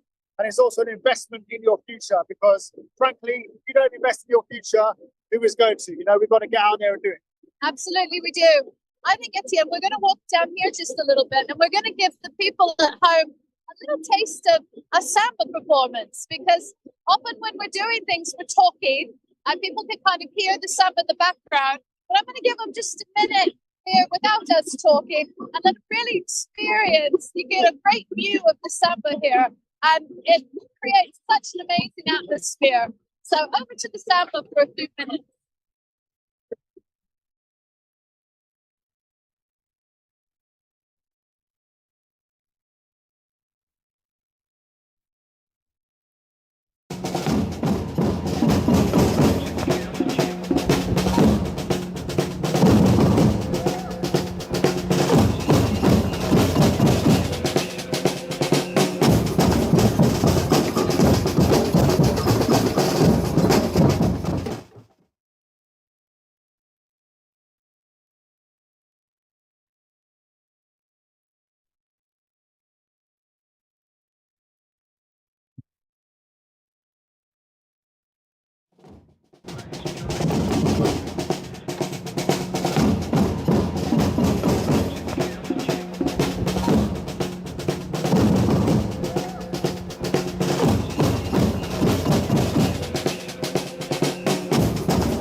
I know that the world is in a pretty scary place right now. I know all of you know that. The climate crisis is escalating, and it's people in the global south who are paying first and paying the highest price. And that's not only about extreme weather, it's also about the injustice of the fossil fuel economy and the way that it constantly puts profit ahead of people's lives. We know about EPOC, how it's displacing communities and putting vital water sources at risk. That's bad enough. And it's only one example of communities impacted by fossil fuel projects. And that's before you even talk about the economic injustice of the fossil fuel economy. Take Pakistan as an example. Their economy has been pushed to the brink by the global rising gas prices. They've been outbid for the gas that keeps their economy going and their energy supply going by wealthy countries in the global north. The UK is one such country, and it's even failing to provide its citizens with affordable energy. We know that there's people in the UK who can't cover their basic needs. So where is all of this money, this resource, this effort that is put into the fossil fuel industry going? We know lots of it is going into the pockets of senior bankers and corporate CEOs. The fossil fuel economy is not working for anyone except a privileged few. Who is propping up all of this chaos? We know it's the fossil fuel industry, but they could not carry on with their activities if banks like Lloyd turned off the taps and became heroes by refusing to insure their destructive behaviour. And who wins from keeping this climate chaos going? It's the corporate CEOs counting their cash. People who have already been impacted by EPOC are waiting years for any meagre compensation for what they've lost. The money these projects make goes right back to the global north, to places like the City of London. It does not go back to communities in the global south. It perpetuates inequality, and it doesn't make lives better for the vast, vast majority of people. And we know that London has always played a huge role in this. So much of what's around us was built by colonialism, with resources stolen from the global south and off the backs of slave labour. That's what helped create the building blocks of the fossil fuel economy. For example, Shell's first drilling licence in Nigeria was granted by a colonial British government. It now has had operations in Nigeria for decades, and that's what's made the Niger Delta one of the most polluted regions on Earth. Now over 13,000 Nigerians have been given permission to take Shell to the High Court over oil spills to stop it from setting up operations and leaving local communities to pick up the pieces. The good news is that there are solutions. Polluters should be paying for the harms of climate chaos and environmental destruction, not for fancy insurance to keep their destructive operations going. Lloyd's and other insurance companies could become heroes today and help make this happen.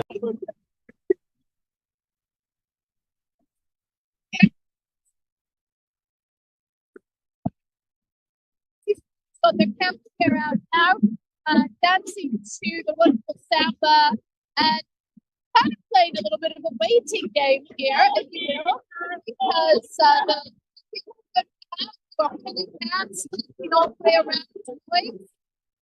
They've said they'll stay together today because they want to make sure that Lloyd's can continue on with their business as usual. There are a few workers who are trying to get back in. What the XR people have said is you can go out, but we don't want you to go back in. In most cases, they're not going back in, but if you are going underneath the banners and things like that, but it's kind of a static situation at the moment, if you will. The police occasionally engaging. Mostly the hot spots are over there. You can see there's a chunk of police at that point. I think that's where workers are trying to come back in. Now the police are definitely ensuring that they can get back in. So I'm thinking about wandering over that way to see a little bit more what's happening. You know, some of the protesters today have talked about how quite difficult it is because they don't want to be confrontational. And so here you can see that quite a few people are going in through this space here. The police have a bit of a corridor set up.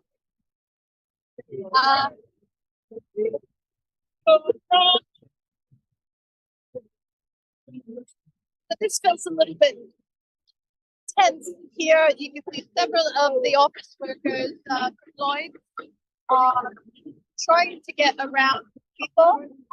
The police are holding a small area open so that the Lloyd workers are going back in. So you've got XR protesters and the police have now kind of broken the line.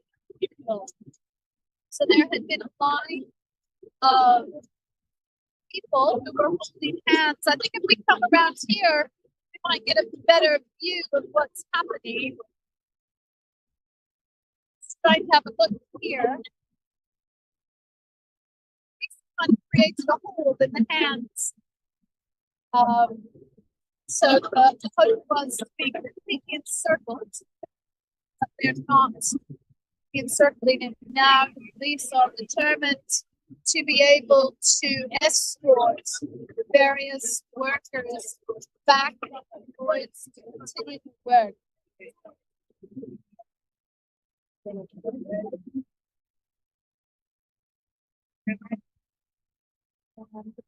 to keep the hole a little bit wider now.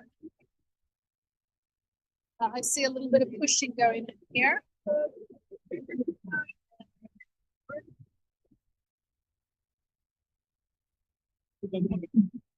People remembering their nonviolent stance.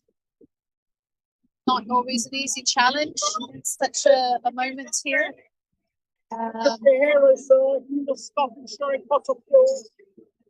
So some folks are coming in. You guys could be heroes right now, right? Well, you guys could be heroes.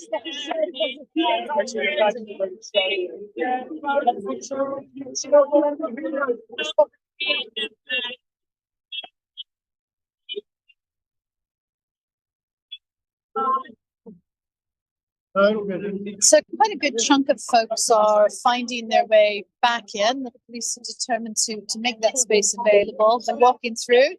XR is not pushing, that are leaving, letting that space happen.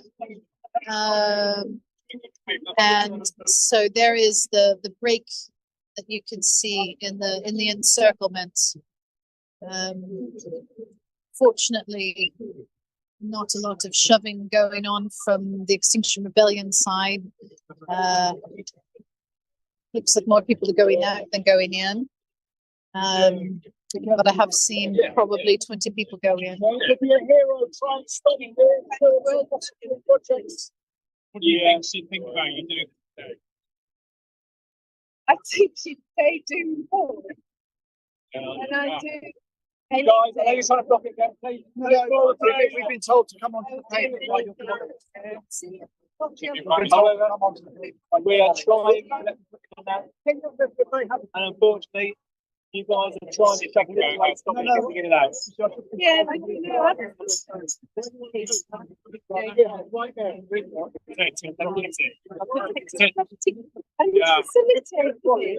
Yeah, the insurance climate. Okay, we've got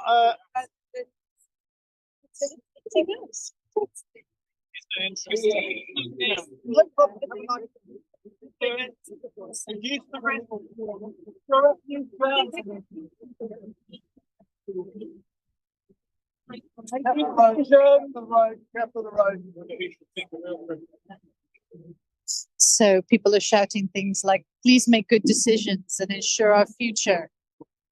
I've got someone cool to chat to if you want to. Should we go and have it just round the corner around here? So you could be a hero. No, we can't. No, they're in position. They're in position, okay? Well, yeah, I think it will be all right. I think it might be okay. We can always come back if we need to. So, I don't know if this is going to come through. Sorry. So, I just thought I'd pull this guy out of the crowd here and say, you know, we've had a busy day so far. How are you feeling like inside right now about what's going on here? It's quite an emotional and interesting situation, if I feel like. Yeah, I think it's one of the best actions we've done for a long time. This building, they obviously do a lot of insurance. They insure stuff that we need. They're insuring fossil fuel expansion. We don't need that extra carbon. I think just by being here today, we prevented megatons, hundreds of megatons of extra carbon, which could overheat planet Earth quicker. That's good for us. It's actually also good for the insurers, because the more that happens, the more of these companies are going to go bust. We need them. Okay? We need them to insure our future, and insure the wind turbines and all of that stuff. I think it's been a brilliant action. They're standing here in the line. Feels great. Feels like doing our duty in citizen. And of course, you know, we've been seeing the workers from Lloyd of London coming in and going out. We're sort of saying, I kind of stop people knowing in a very gentle and calm way and asking them a question, you know, will they insure our future? Will they do a sensible, responsible thing? But I wonder, you know, how you, it seems like quite a hard thing to do. You don't strike me, you know, some people thrive on confrontation and that, but I think this isn't like that at all, is it? No, not at all. No, I mean, there's a lot of us, right, all the way around this massive building. There's tons of us, and we've all been very chill, very cool. But it's very funny. Some of the people coming up have spoken to us, which is great, you know, and actually engage with us and want to know why we're here. That is why we're here, to actually get them to stop for a second and think, you know, to maybe catch up on the latest science. You know, maybe in a dream world, right? Read the Hansen paper, right? But others have gone straight over the top and said, oh, can you get me through? You know, and that's been a bit annoying, to be honest, because we're here for a reason. We're normal humans. We're not in any way being confrontational, apart from just standing here, you know, in our demeanour and our attitude, as you can see. So people who have chosen not to come and say to us, can I come through, but instead gone and grabbed the nearest policeman and said, oh, protect me.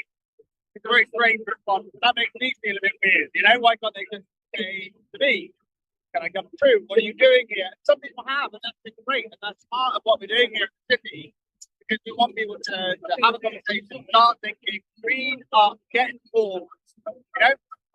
And you referred just a little moment back, you talked about the Hansen paper, and maybe not everyone knows what that is. Do you want to just expand on that?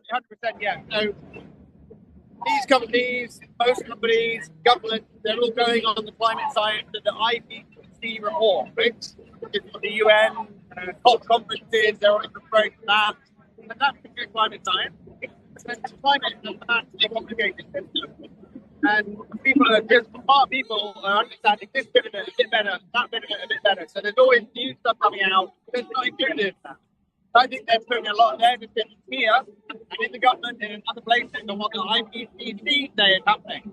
And there's new research by great scientists now, which has not been proven wrong, you know, but it's not yet made it into the thinking of the IPCC. And a great example is the James Hansen and Leon Simon paper. Look it up on the internet. It's called Global Warming in the Pipeline. And people like him can read that paper and update their understanding of how long we got left. Because basically the IPC is saying we've got 10 years, and this paper is saying no, we've got 2 or 3 years. Like quite conclusively. That's why you see people interviewed, climate scientists these days, rarely interviewed on the news, but when they're stressed, you know, they're really stressed, they're panicking. That's because of this report, other ones like it, just showing things are worse and worse and worse and worse than we thought. So they're thinking we've got 10 years, scientists saying we've got 2 or 3. That's my ask for them, is to look at the real risk of the latest data, set that and act that, not on the outdated information. That's making me think about something I want to ask you about. So I think I spoke a bit earlier in this about non-linearity. This is a word that basically means that things just don't go steadily up or steadily down. They kind of kink and they go kind of along, or they drop off a cliff, or they and we're talking a lot about climate non-linearities, where you get tipping points, where all of a sudden temperature spikes. But we also have social tipping points. So right now, many people might be out there sort of going, oh, you know, how can things change? But the interesting thing about change, and I think you might tell them, hopefully say about it, is that change just doesn't happen like gradually. It happens bang all of a sudden. Yeah, absolutely. And society, we've always had incrementalism, right? A little bit of this, a little bit of that, a little bit of left, a little bit right. But when these tipping points happen, it's reflected as I understand it, and amateur scientists are the best, right? But I read this stuff and I understand it where I can. When these complex systems, something in it goes out whack like the Arctic, because lots of other things out whack in an unpredictable way, really fast. It's hundreds of thousands of years to freeze the Arctic, because the freeze it in 10 years, right? So that's a really quick one. They believe it's the same human society, and the insurance industry, which is a society, isn't it? You know, all these insurers is part of an ecosystem, a business ecosystem. So if Lloyd's of London here change their policy and update their knowledge of what the risks are, then suddenly all these other firms can start making good decisions and not go bankrupt. Because some of these firms are going to go bankrupt during this fossil fuel expansion, and they won't be here in 5 years' time to ensure the offshore wind, the desalination plants that we're going to desperately need. And that's one of the things that I think is really important to talk about, you know, is this faith in humanity. And, you know, we see this all the time. You may have experienced it in your own lives, maybe in other. People just wake up and change. One day, something, a penny drops, an idea just gets into your mind, a policy or a document is produced, and suddenly, like, everyone starts going, oh, my word, we need to do this. And that could happen at any time in this insurance industry. Lloyd's of London are leaders in the insurance industry, right? They are insurers of last resort. Yeah. Well, yeah, they're insurers of last resort, which means that if some of these other companies around here won't insure your fossil fuel expansion project, come here, because they will, because they're dirty, right? If they put in policy, so many other insurance companies do business in this marketplace behind me, but that means if Lloyd put in an enforcer policy about no new oil and gas, then other insurers have to follow that if they want to be part of the club where all the business gets done. So Lloyd has a very important role, but the whole market has the ability to veto extra climate chaos, what climate chaos happening sooner. What you're saying about the tipping points, I think is really interesting. And I think that's where we are in humanity. We've got less time to report to make some decisions before the decisions fall on us. When the extreme weather goes nuts and these insurers are all going bankrupt, that's the good force on them. Right now, they can look at the available information and make a decision, look at the future and go, no, we want to actually move away from that and start insuring offshore winds and other things, right?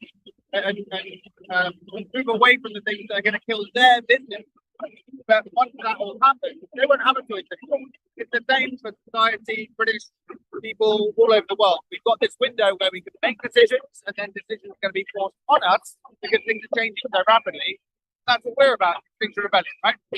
Yeah, we've got to get in there. We've got to be positive. We've got to make change happen before change is forced upon us, because we are arguing, science tells us change is happening. Change is going to sweep through our society, it's going to sweep through human civilization. And at that point, we are going to be in trouble. There's going to be a lot of chaos, a lot of stuff's going to be unpleasant. There's going to be pockets of beauty and beautiful humanity trying to stand up against it, but it's going to be really hard. Right now, we have the agency. Right now, these companies, this Lloyd's insurance companies and other insurance companies, they have the power, and we're trying to ask them to use that power. It's like having amazing power, not used. It's no point.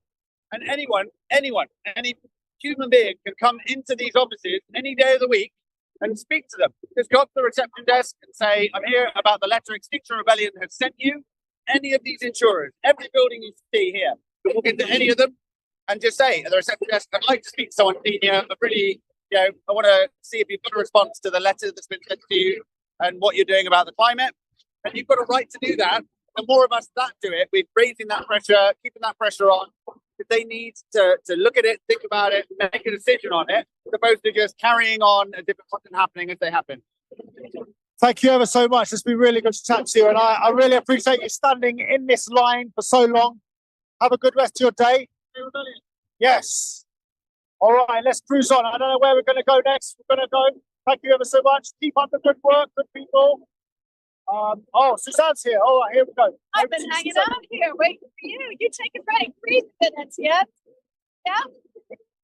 And just come down here. This is really where the action is happening. As I said, just there where Etienne was standing, talking to Jamie, there's quite a corridor that the police have created. So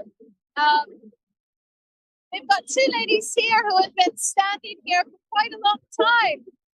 I wondered if you'd like to share with us at home how you're feeling right now. A bit cold, but happy to be here and tell the insurance industry how important it is to not insure fossil fuels.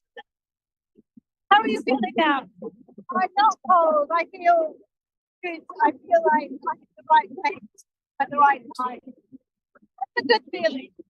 So important to be here. Nothing else is more important. Right now, it's so late in the day, we just have to do this. So you're prepared to stay here for a while? We're politely disencouraging Lloyd.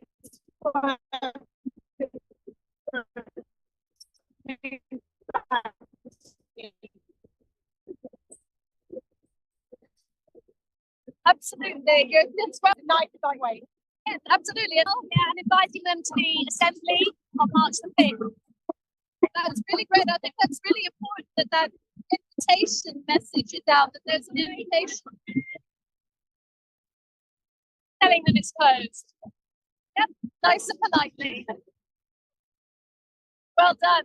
And your banner here, death insurance. Do you want to tell us which one of you made it? Neither of us made it, actually. But it's, it's turning around the whole idea of life insurance. In fact, we are all going to die if they carry on insuring carbon bonds. So they're completely undermining their own business. Kind of really. It's meant to be. Absolutely, death insurance. I haven't seen that one yet. That's really, really good. So well done to whoever made it then. Great. Do you have anything else you want to add? What you've been doing yesterday?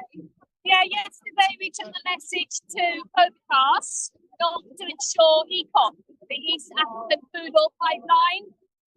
100,000 people are being displaced, communities are being destroyed, natural parks are being destroyed. It's going to be a 900-mile heated oil pipeline. It's going to be horrendous.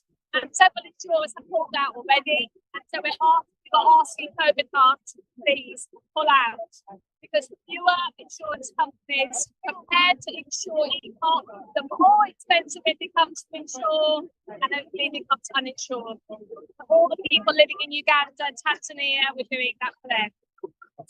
Yeah, we think about the role of fossil fuel companies in, once the coal or the oil or the gas is burned, we think about the carbon in the atmosphere.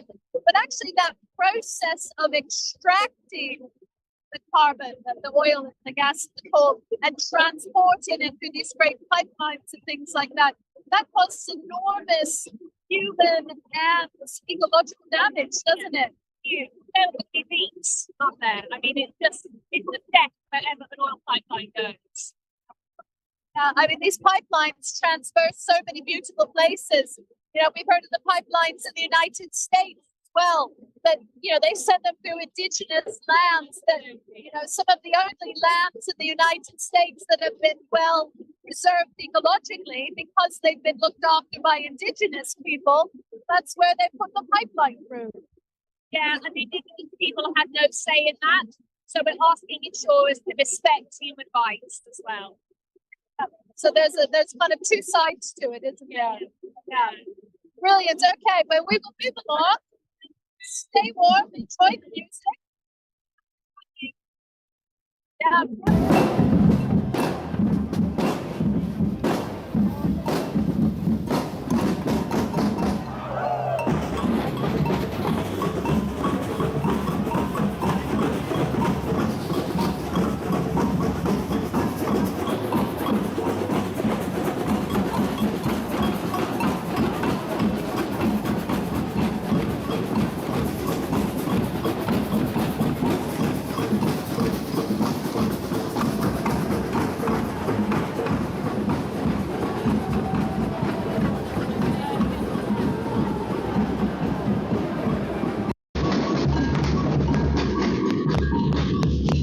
Outside Lloyd's of London. It's pretty loud. A lot of people are gathered here today, this week, highlighting the fact that Lloyd's is one of probably the main insurer of oil, gas, coal, hydrocarbon production, oil fields in the world.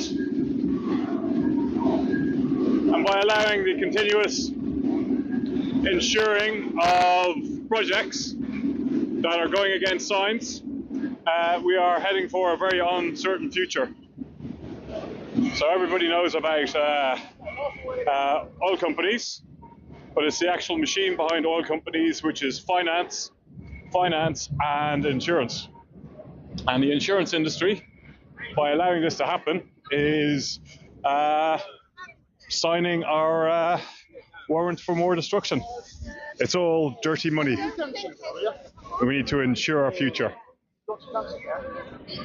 It's quite an amazing turnout here. This very iconic building. It's been shut down for the day. People just saying exactly how it is. Ensuring climate chaos. Yeah, we got hundreds of people here.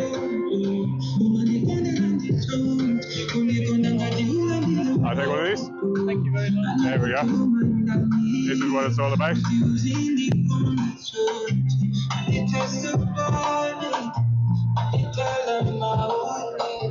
Quite a turnout.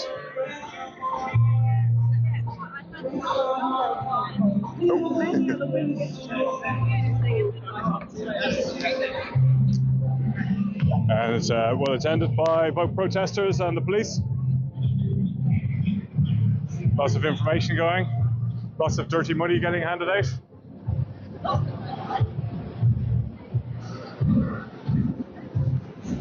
Stop ensuring climate chaos. Oh, he's doing what I'm doing.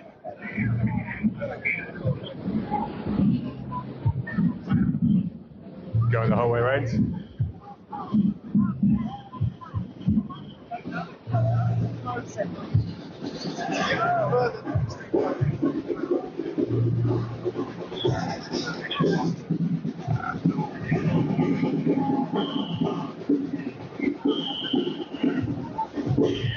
Massive turnout.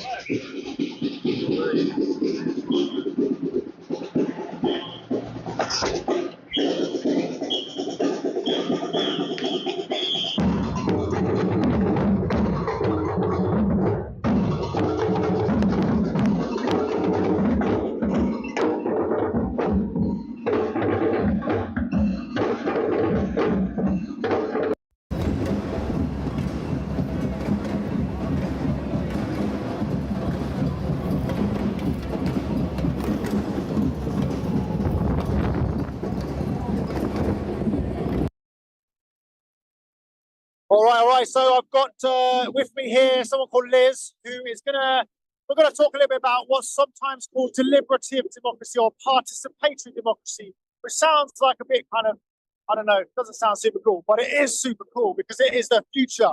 Liz, I know we're running an assembly for the insurance company, insurance workers, and maybe you could just talk a little bit about that. We had a little bit of a chat about it earlier, but if we could just hear it all. Yeah, sure. So on the 5th of March, we're having an insurance assembly, which is a community assembly that's been designed specifically for the insurance industry. So it's invitations to CEOs, to workers, to employees and employers, anyone who's interested in including the finances around insurance as well. So it's like an open invite. You can come along to that with your Zoom camera on or off. It's a kind of like discretionary, anonymity is protected. What we're trying to do here is open a conversation and demonstrate our deliberative democracy, which is part of our third demand, which is for a citizens' assembly on climate and ecological justice. And the reason we're doing that is because if we demonstrate what we want, we are more powerful and we can engage people in the process. And it's such a powerful process because what evidence tells us is that when people are included in the decision-making process, even if they disagree with the outcome, they will support it. And that's fundamental to changing the way we run our systems in the country at the moment. Because as we all know, the way we run our country at the moment isn't particularly working that well. I mean, I think it's being very generous and understated to say it isn't particularly working that well. I mean, we are in a crisis of democracy. I think people from all sides of the so-called political divide would be, suggesting that things aren't great right now. And I'm being a bit generous there as well. But Extinction Rebellion, people often say, oh, why don't you support wind turbines? Or what do you think about small nuclear reactors? And we're actually, basically we sidestep that question because we say, we don't need to be experts at this. What we need is to put the ordinary people's voices at the center of decisions. And exactly what you're saying about the insurance assembly, that's our broader demand is for a citizens' assembly on climate and ecological justice. And do you want to just talk a little bit about that and explain to people who might not have heard of what that is? Yeah, sure. So you're absolutely right. We are being very kind when we say things aren't working very well. It's totally broken and utterly bleep. It's bleeped. It's fully bleeped. And so why we've always had this as the third demand. So Extinction Rebellion has always had act now, tell the truth, and a citizens' assembly on the climate and ecological emergency. So it's been written in our DNA for 5 years. As you said at the beginning, citizens' assemblies don't necessarily sound as catchy or as sexy as act now and tell the truth and drumming and action and all the rest of it, but it is the fundamental basis on which we do take action, right? It's what we need and it's why we're out on the street. So it's cut anyone in half, not that you'd want to, from XR, and it will say citizens' assembly right through the middle.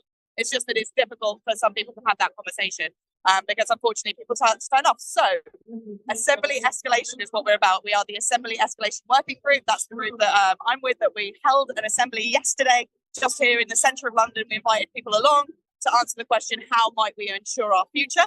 And we're going to take the results of that to the Insurance Assembly on the 5th of March, where everybody can come together and kind of, it's not a debate, it's a discussion. It's an opportunity for creative thinking to come forward, because the problem that we've got at the moment is that those in power have a limited amount of creativity in their thinking, because the system is really shut down to profit only. It's profit and greed and lobbying and the fossil fuel companies' interests at heart. What we can create by having an assembly where voices who don't normally get represented, who don't normally get an opportunity to be heard, is a more creative environment where solutions can come forward and we get to hear each other. It's a really incredible process where people get an equal opportunity to speak and be heard. And this is a really interesting thing that I really like to talk about. So this isn't just like a forum or a sort of debate. This isn't where you just get people who've got a really strong opinion who just like keep hammering their point.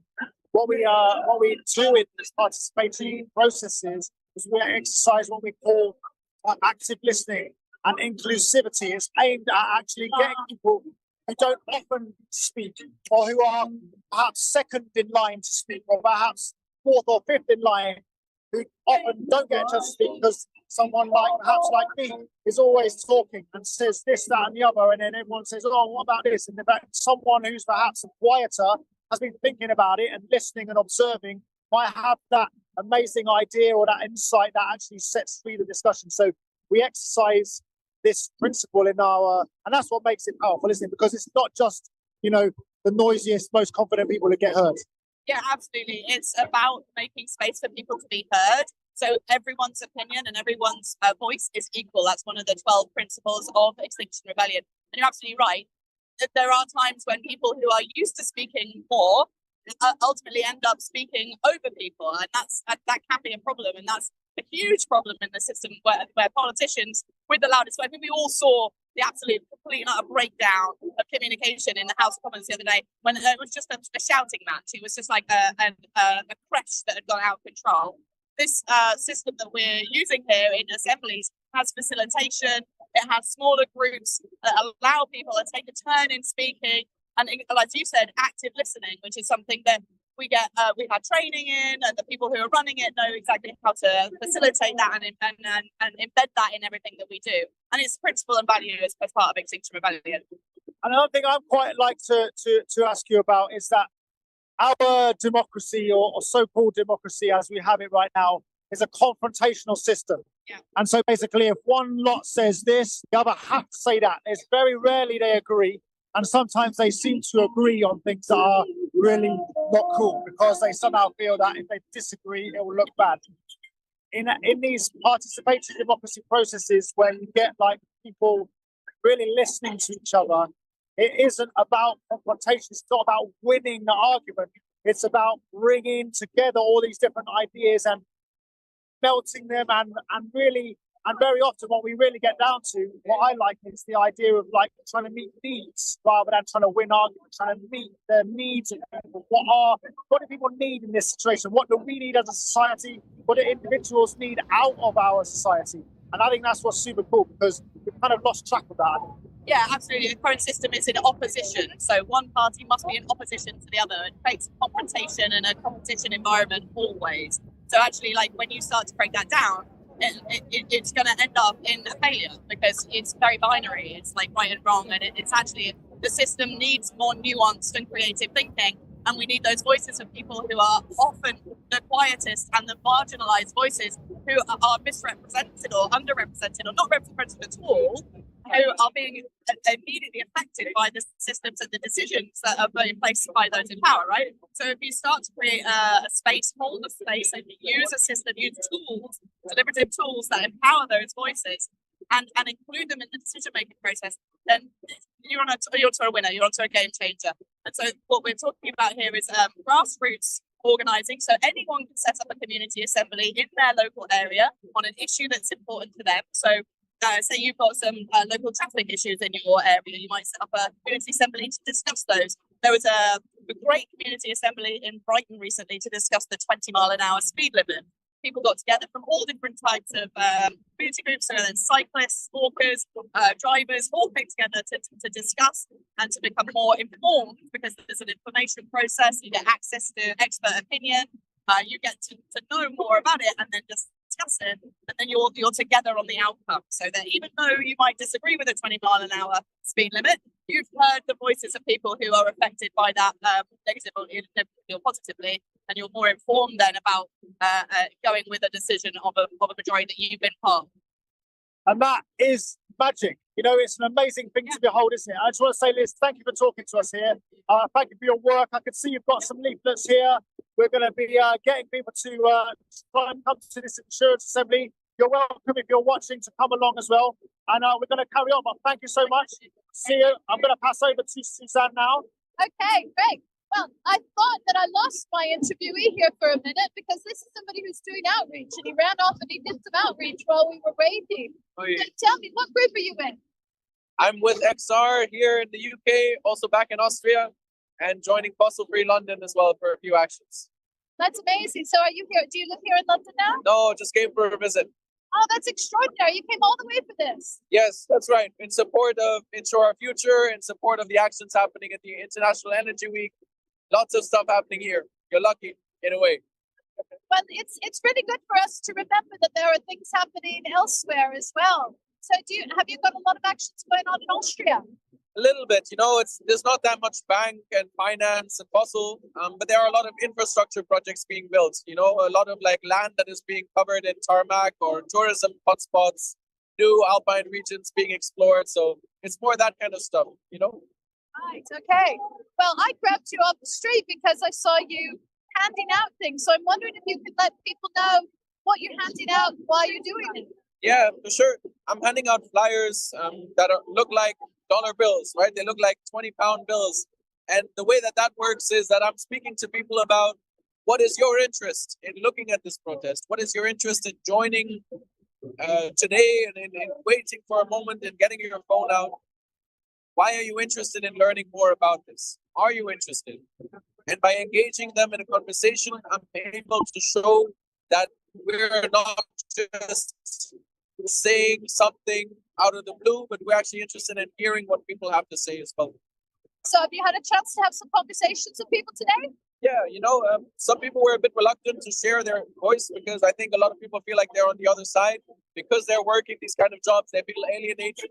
And so I've had a lot of people that have said, hey, I know that Lloyd's is not doing great things, but coal, I didn't know was an issue. I didn't know that they were actually investing in coal. And so we had a bit of a talk about those projects, and that was interesting from their perspective to hear what they know is going on and what they're not so aware of. Yeah, I think the activities of these industries are not well spoken about. They're not often spoken about. People don't actually know what's going on, do they? Even if you're working there, you might not even know all of the activities that you're acting in because it's so far away sometimes that you might just be doing one part of a small deal. But in reality, this is part of a huge project offshore that has incredible impacts, but that not one single person is necessarily in control of. But it's one of those things that if we all took a little bit of responsibility in our own little patch, we could start to make a difference. I agree to some extent. Like I think it's definitely something that we can work on in our own life because it's something that we have control over. But I think nothing goes over community action. So when we come together and we realize that there is, this bigger goal of staying together, of helping each other out, this can actually have much more of a profound impact on our future, right? And so I think it sustains us activists to continue because we see that there are other people doing the same thing and help us to bring us out of this bubble of saying, hey, you should be doing this. Look at this person, they're doing that. And instead be like, hey, we're all in the same boat, but there are a few people up there that are not on our side. That's beautiful. Thank you so much. I really appreciate you coming and talking to us. I appreciate it too. Thank you for doing this. Thank you as well. Go well. Okay. Well, we're going to stay here.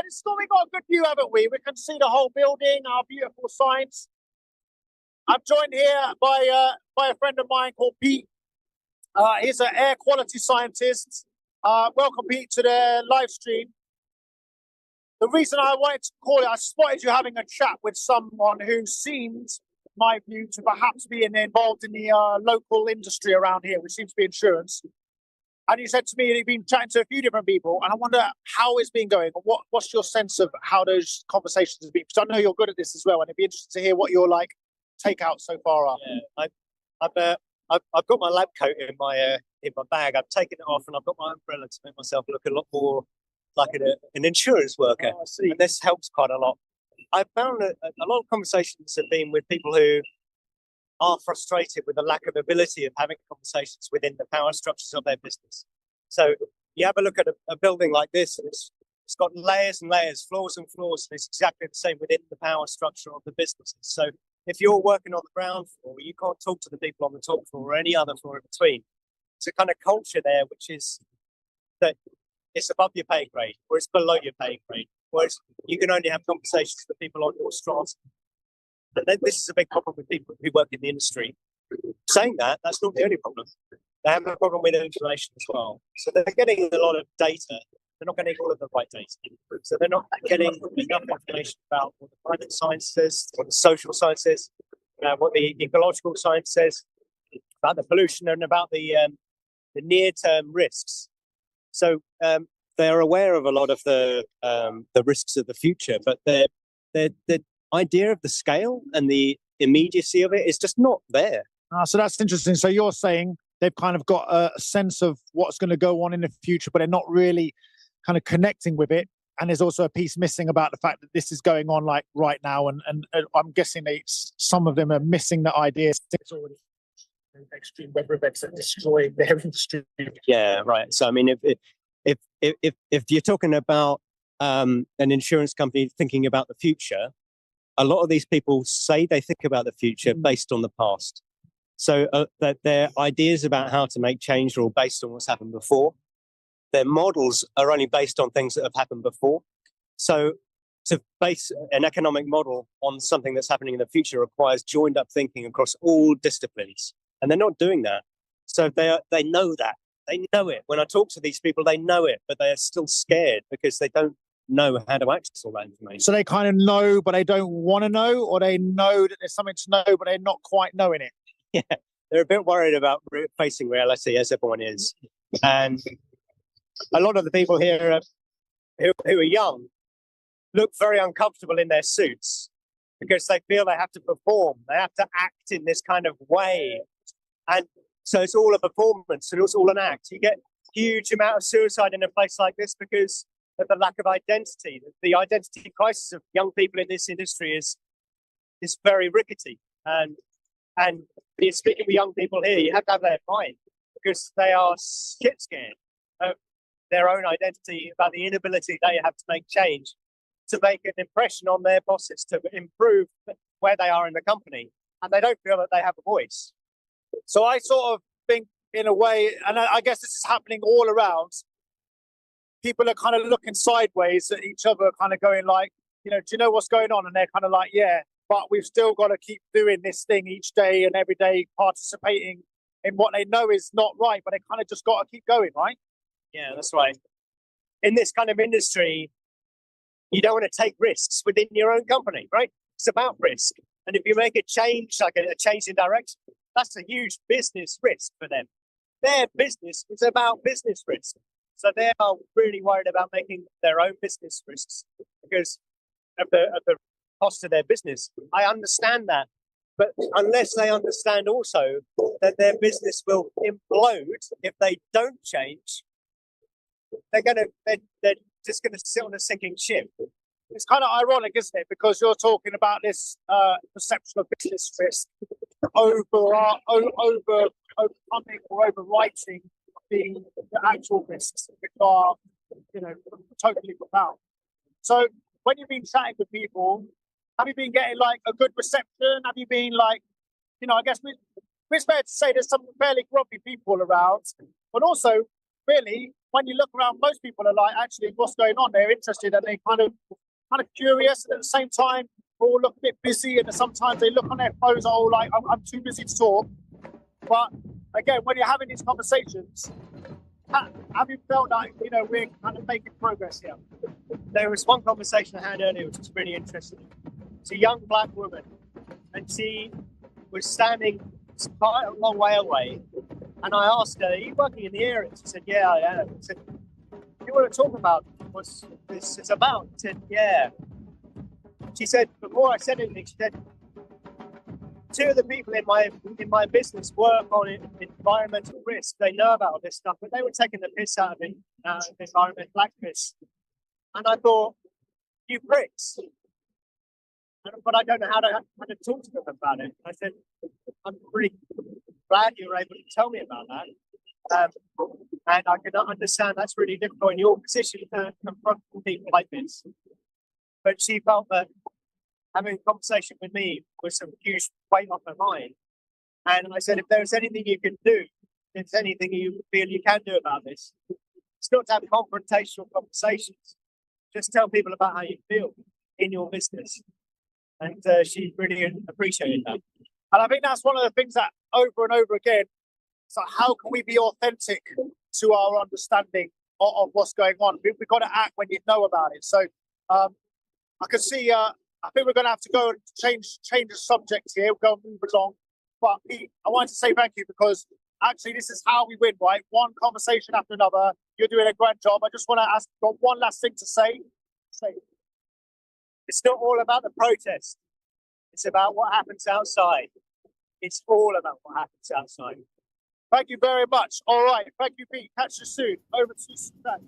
Hey, Etienne, I think we're actually going to wrap it up now. Oh, no. What are we going to talk about for the rest of the day? Well, what I want to do is kind of wrap up for everybody. If you might have joined us partway along in the live stream and just kind of recapitulate what the day's been like and, what our plans have been and things. Because this has been a remarkable day of being back out on the streets in a really mass protest, which we haven't had for a while. It's been great to see how many people are here. We started off by the Tower Bridge, Tower of London, marched into the heart of the beast, as it were, where all the insurance companies are. This is a week of protests across the world, not only here in the UK, Insure Our Futures. And then amazing group of people actually surrounded the whole bank of Lloyd's of London holding hands, and the entire building was evacuated. And I think that's a beautiful thing. What we've seen today is our beliefs, our love, our care for humanity in action. We've seen our understanding of the situation, that the fossil fuel industry is vulnerable to the changing attitudes of the insurance companies. If we can change the attitude of insurance companies, there is no more fossil fuel projects. And that's exactly why we're here. We're not protesting anywhere else. Right now, we're here trying to get these insurance companies to do what's sensible and what's right. We've heard over and over again people saying, this is crazy. Insurance companies are supposed to know better. They should do better. They can do better. And they could be heroes. So for me, I've been super energized. I hope that we've explained to people watching how cool it is. Of course, being in Extinction Rebellion, being at these protests can be, it's a bit of a roller coaster. But actually, when you see people, people are happy, people are stoked because we're living true to our heart, true to what we know is right. And that is good for your health. That makes you feel good. And I feel good today. Absolutely. And I want to remind people of what we're trying to achieve here with this, because in a lot of ways, we're looking at the climate and ecological crisis as such a big thing. And what we've done with this action is narrow it down to looking at the role of the insurance companies, which is really quite a winnable thing, we think. And there's sort of three key demands of this week. So the first key demand is that the insurance companies, particularly Lloyd's, who we're in front of today, but all insurance companies, to stop all new insuring of new oil and gas exploration. So that's demand number one. Number two is about respecting human rights. And this is about these companies and their projects that they insure, making sure that they are not trampling over the communities, the local communities, the indigenous communities. Those communities have got rights. And when you're insuring a project that is going over those rights, it's actually on you as well. So we're asking them to step up to the plate, do their due diligence.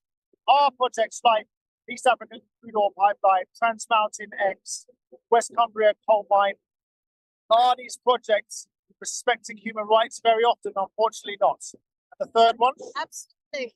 So following on from that, we need to build climate justice. We need to build a new and greener plan for ensuring how we're going to move forward from this. So climate justice, repairing the harm that's been done, and also looking forward to building the kind of planet that we want to live on. The act now, the not wait, start doing the right projects now. And that is it. So everybody who's watching this, I don't know, I hope you've been enjoyed what we've done. I hope you've been informed. I hope you've seen actually a little bit about what it's really like to be involved with Extinction Rebellion, not what people hear, floating around on the internet, which is very often fueled by some newspapers and media organisations that are really not reputable in this area and perhaps not reputable in others as well. And we're here telling the truth. And what you've seen today is what it's really like to be a part of Extinction Rebellion, what it's really like to take yourself onto the street, stand up for what is right, and do something that actually has a real chance of making change. And that's what we're about. It's good for us. 100%. So if you want to get involved, there are various ways you can support what we're doing. First of all, go to our website, extinctionrebellion.uk. See a lot of different ways to get involved. There is something called digital rebellion. So if you're at home watching this and it's easy for you to do things with your computer, there are lots of things you can do this week to let these insurance companies know what's going on. So you join Digital Rebellion. You can also donate money to us. it takes money to feed these people, to organize people. It takes money to keep this going. So if you would like to donate to Extinction Rebellion, we'd ever so happily receive that and use that for the good work we're doing. You can also get involved and join local groups. We have talks and trainings that are online. So do check that out and make that step to actually be part of the solution. Absolutely. I think we should stop. Should we end it and say, yeah, well done, Suzanne. Well done, me. Well done, all of us, all these good people. Thank you for everyone helping. And look, please, this is the moment now. We always say, if not you, who? If not now, when? Now is a time, and you are a good person, I would dare say, a good candidate to get out here and help. So thank you very much. And let's get on the streets. Extinction Rebellion, we're going to do it. Let's do it. We have a government long on rhetoric and noise and words and targets, short on action.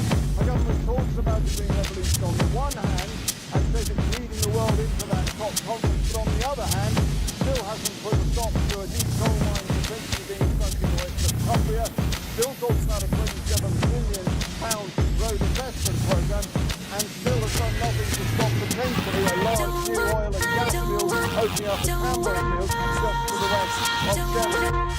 The moral disgust at how we have come to this situation and the deep, deep grief of the catastrophe that we've already committed to, the words irreversible, the words inevitable, things like this that are coming through from the UN.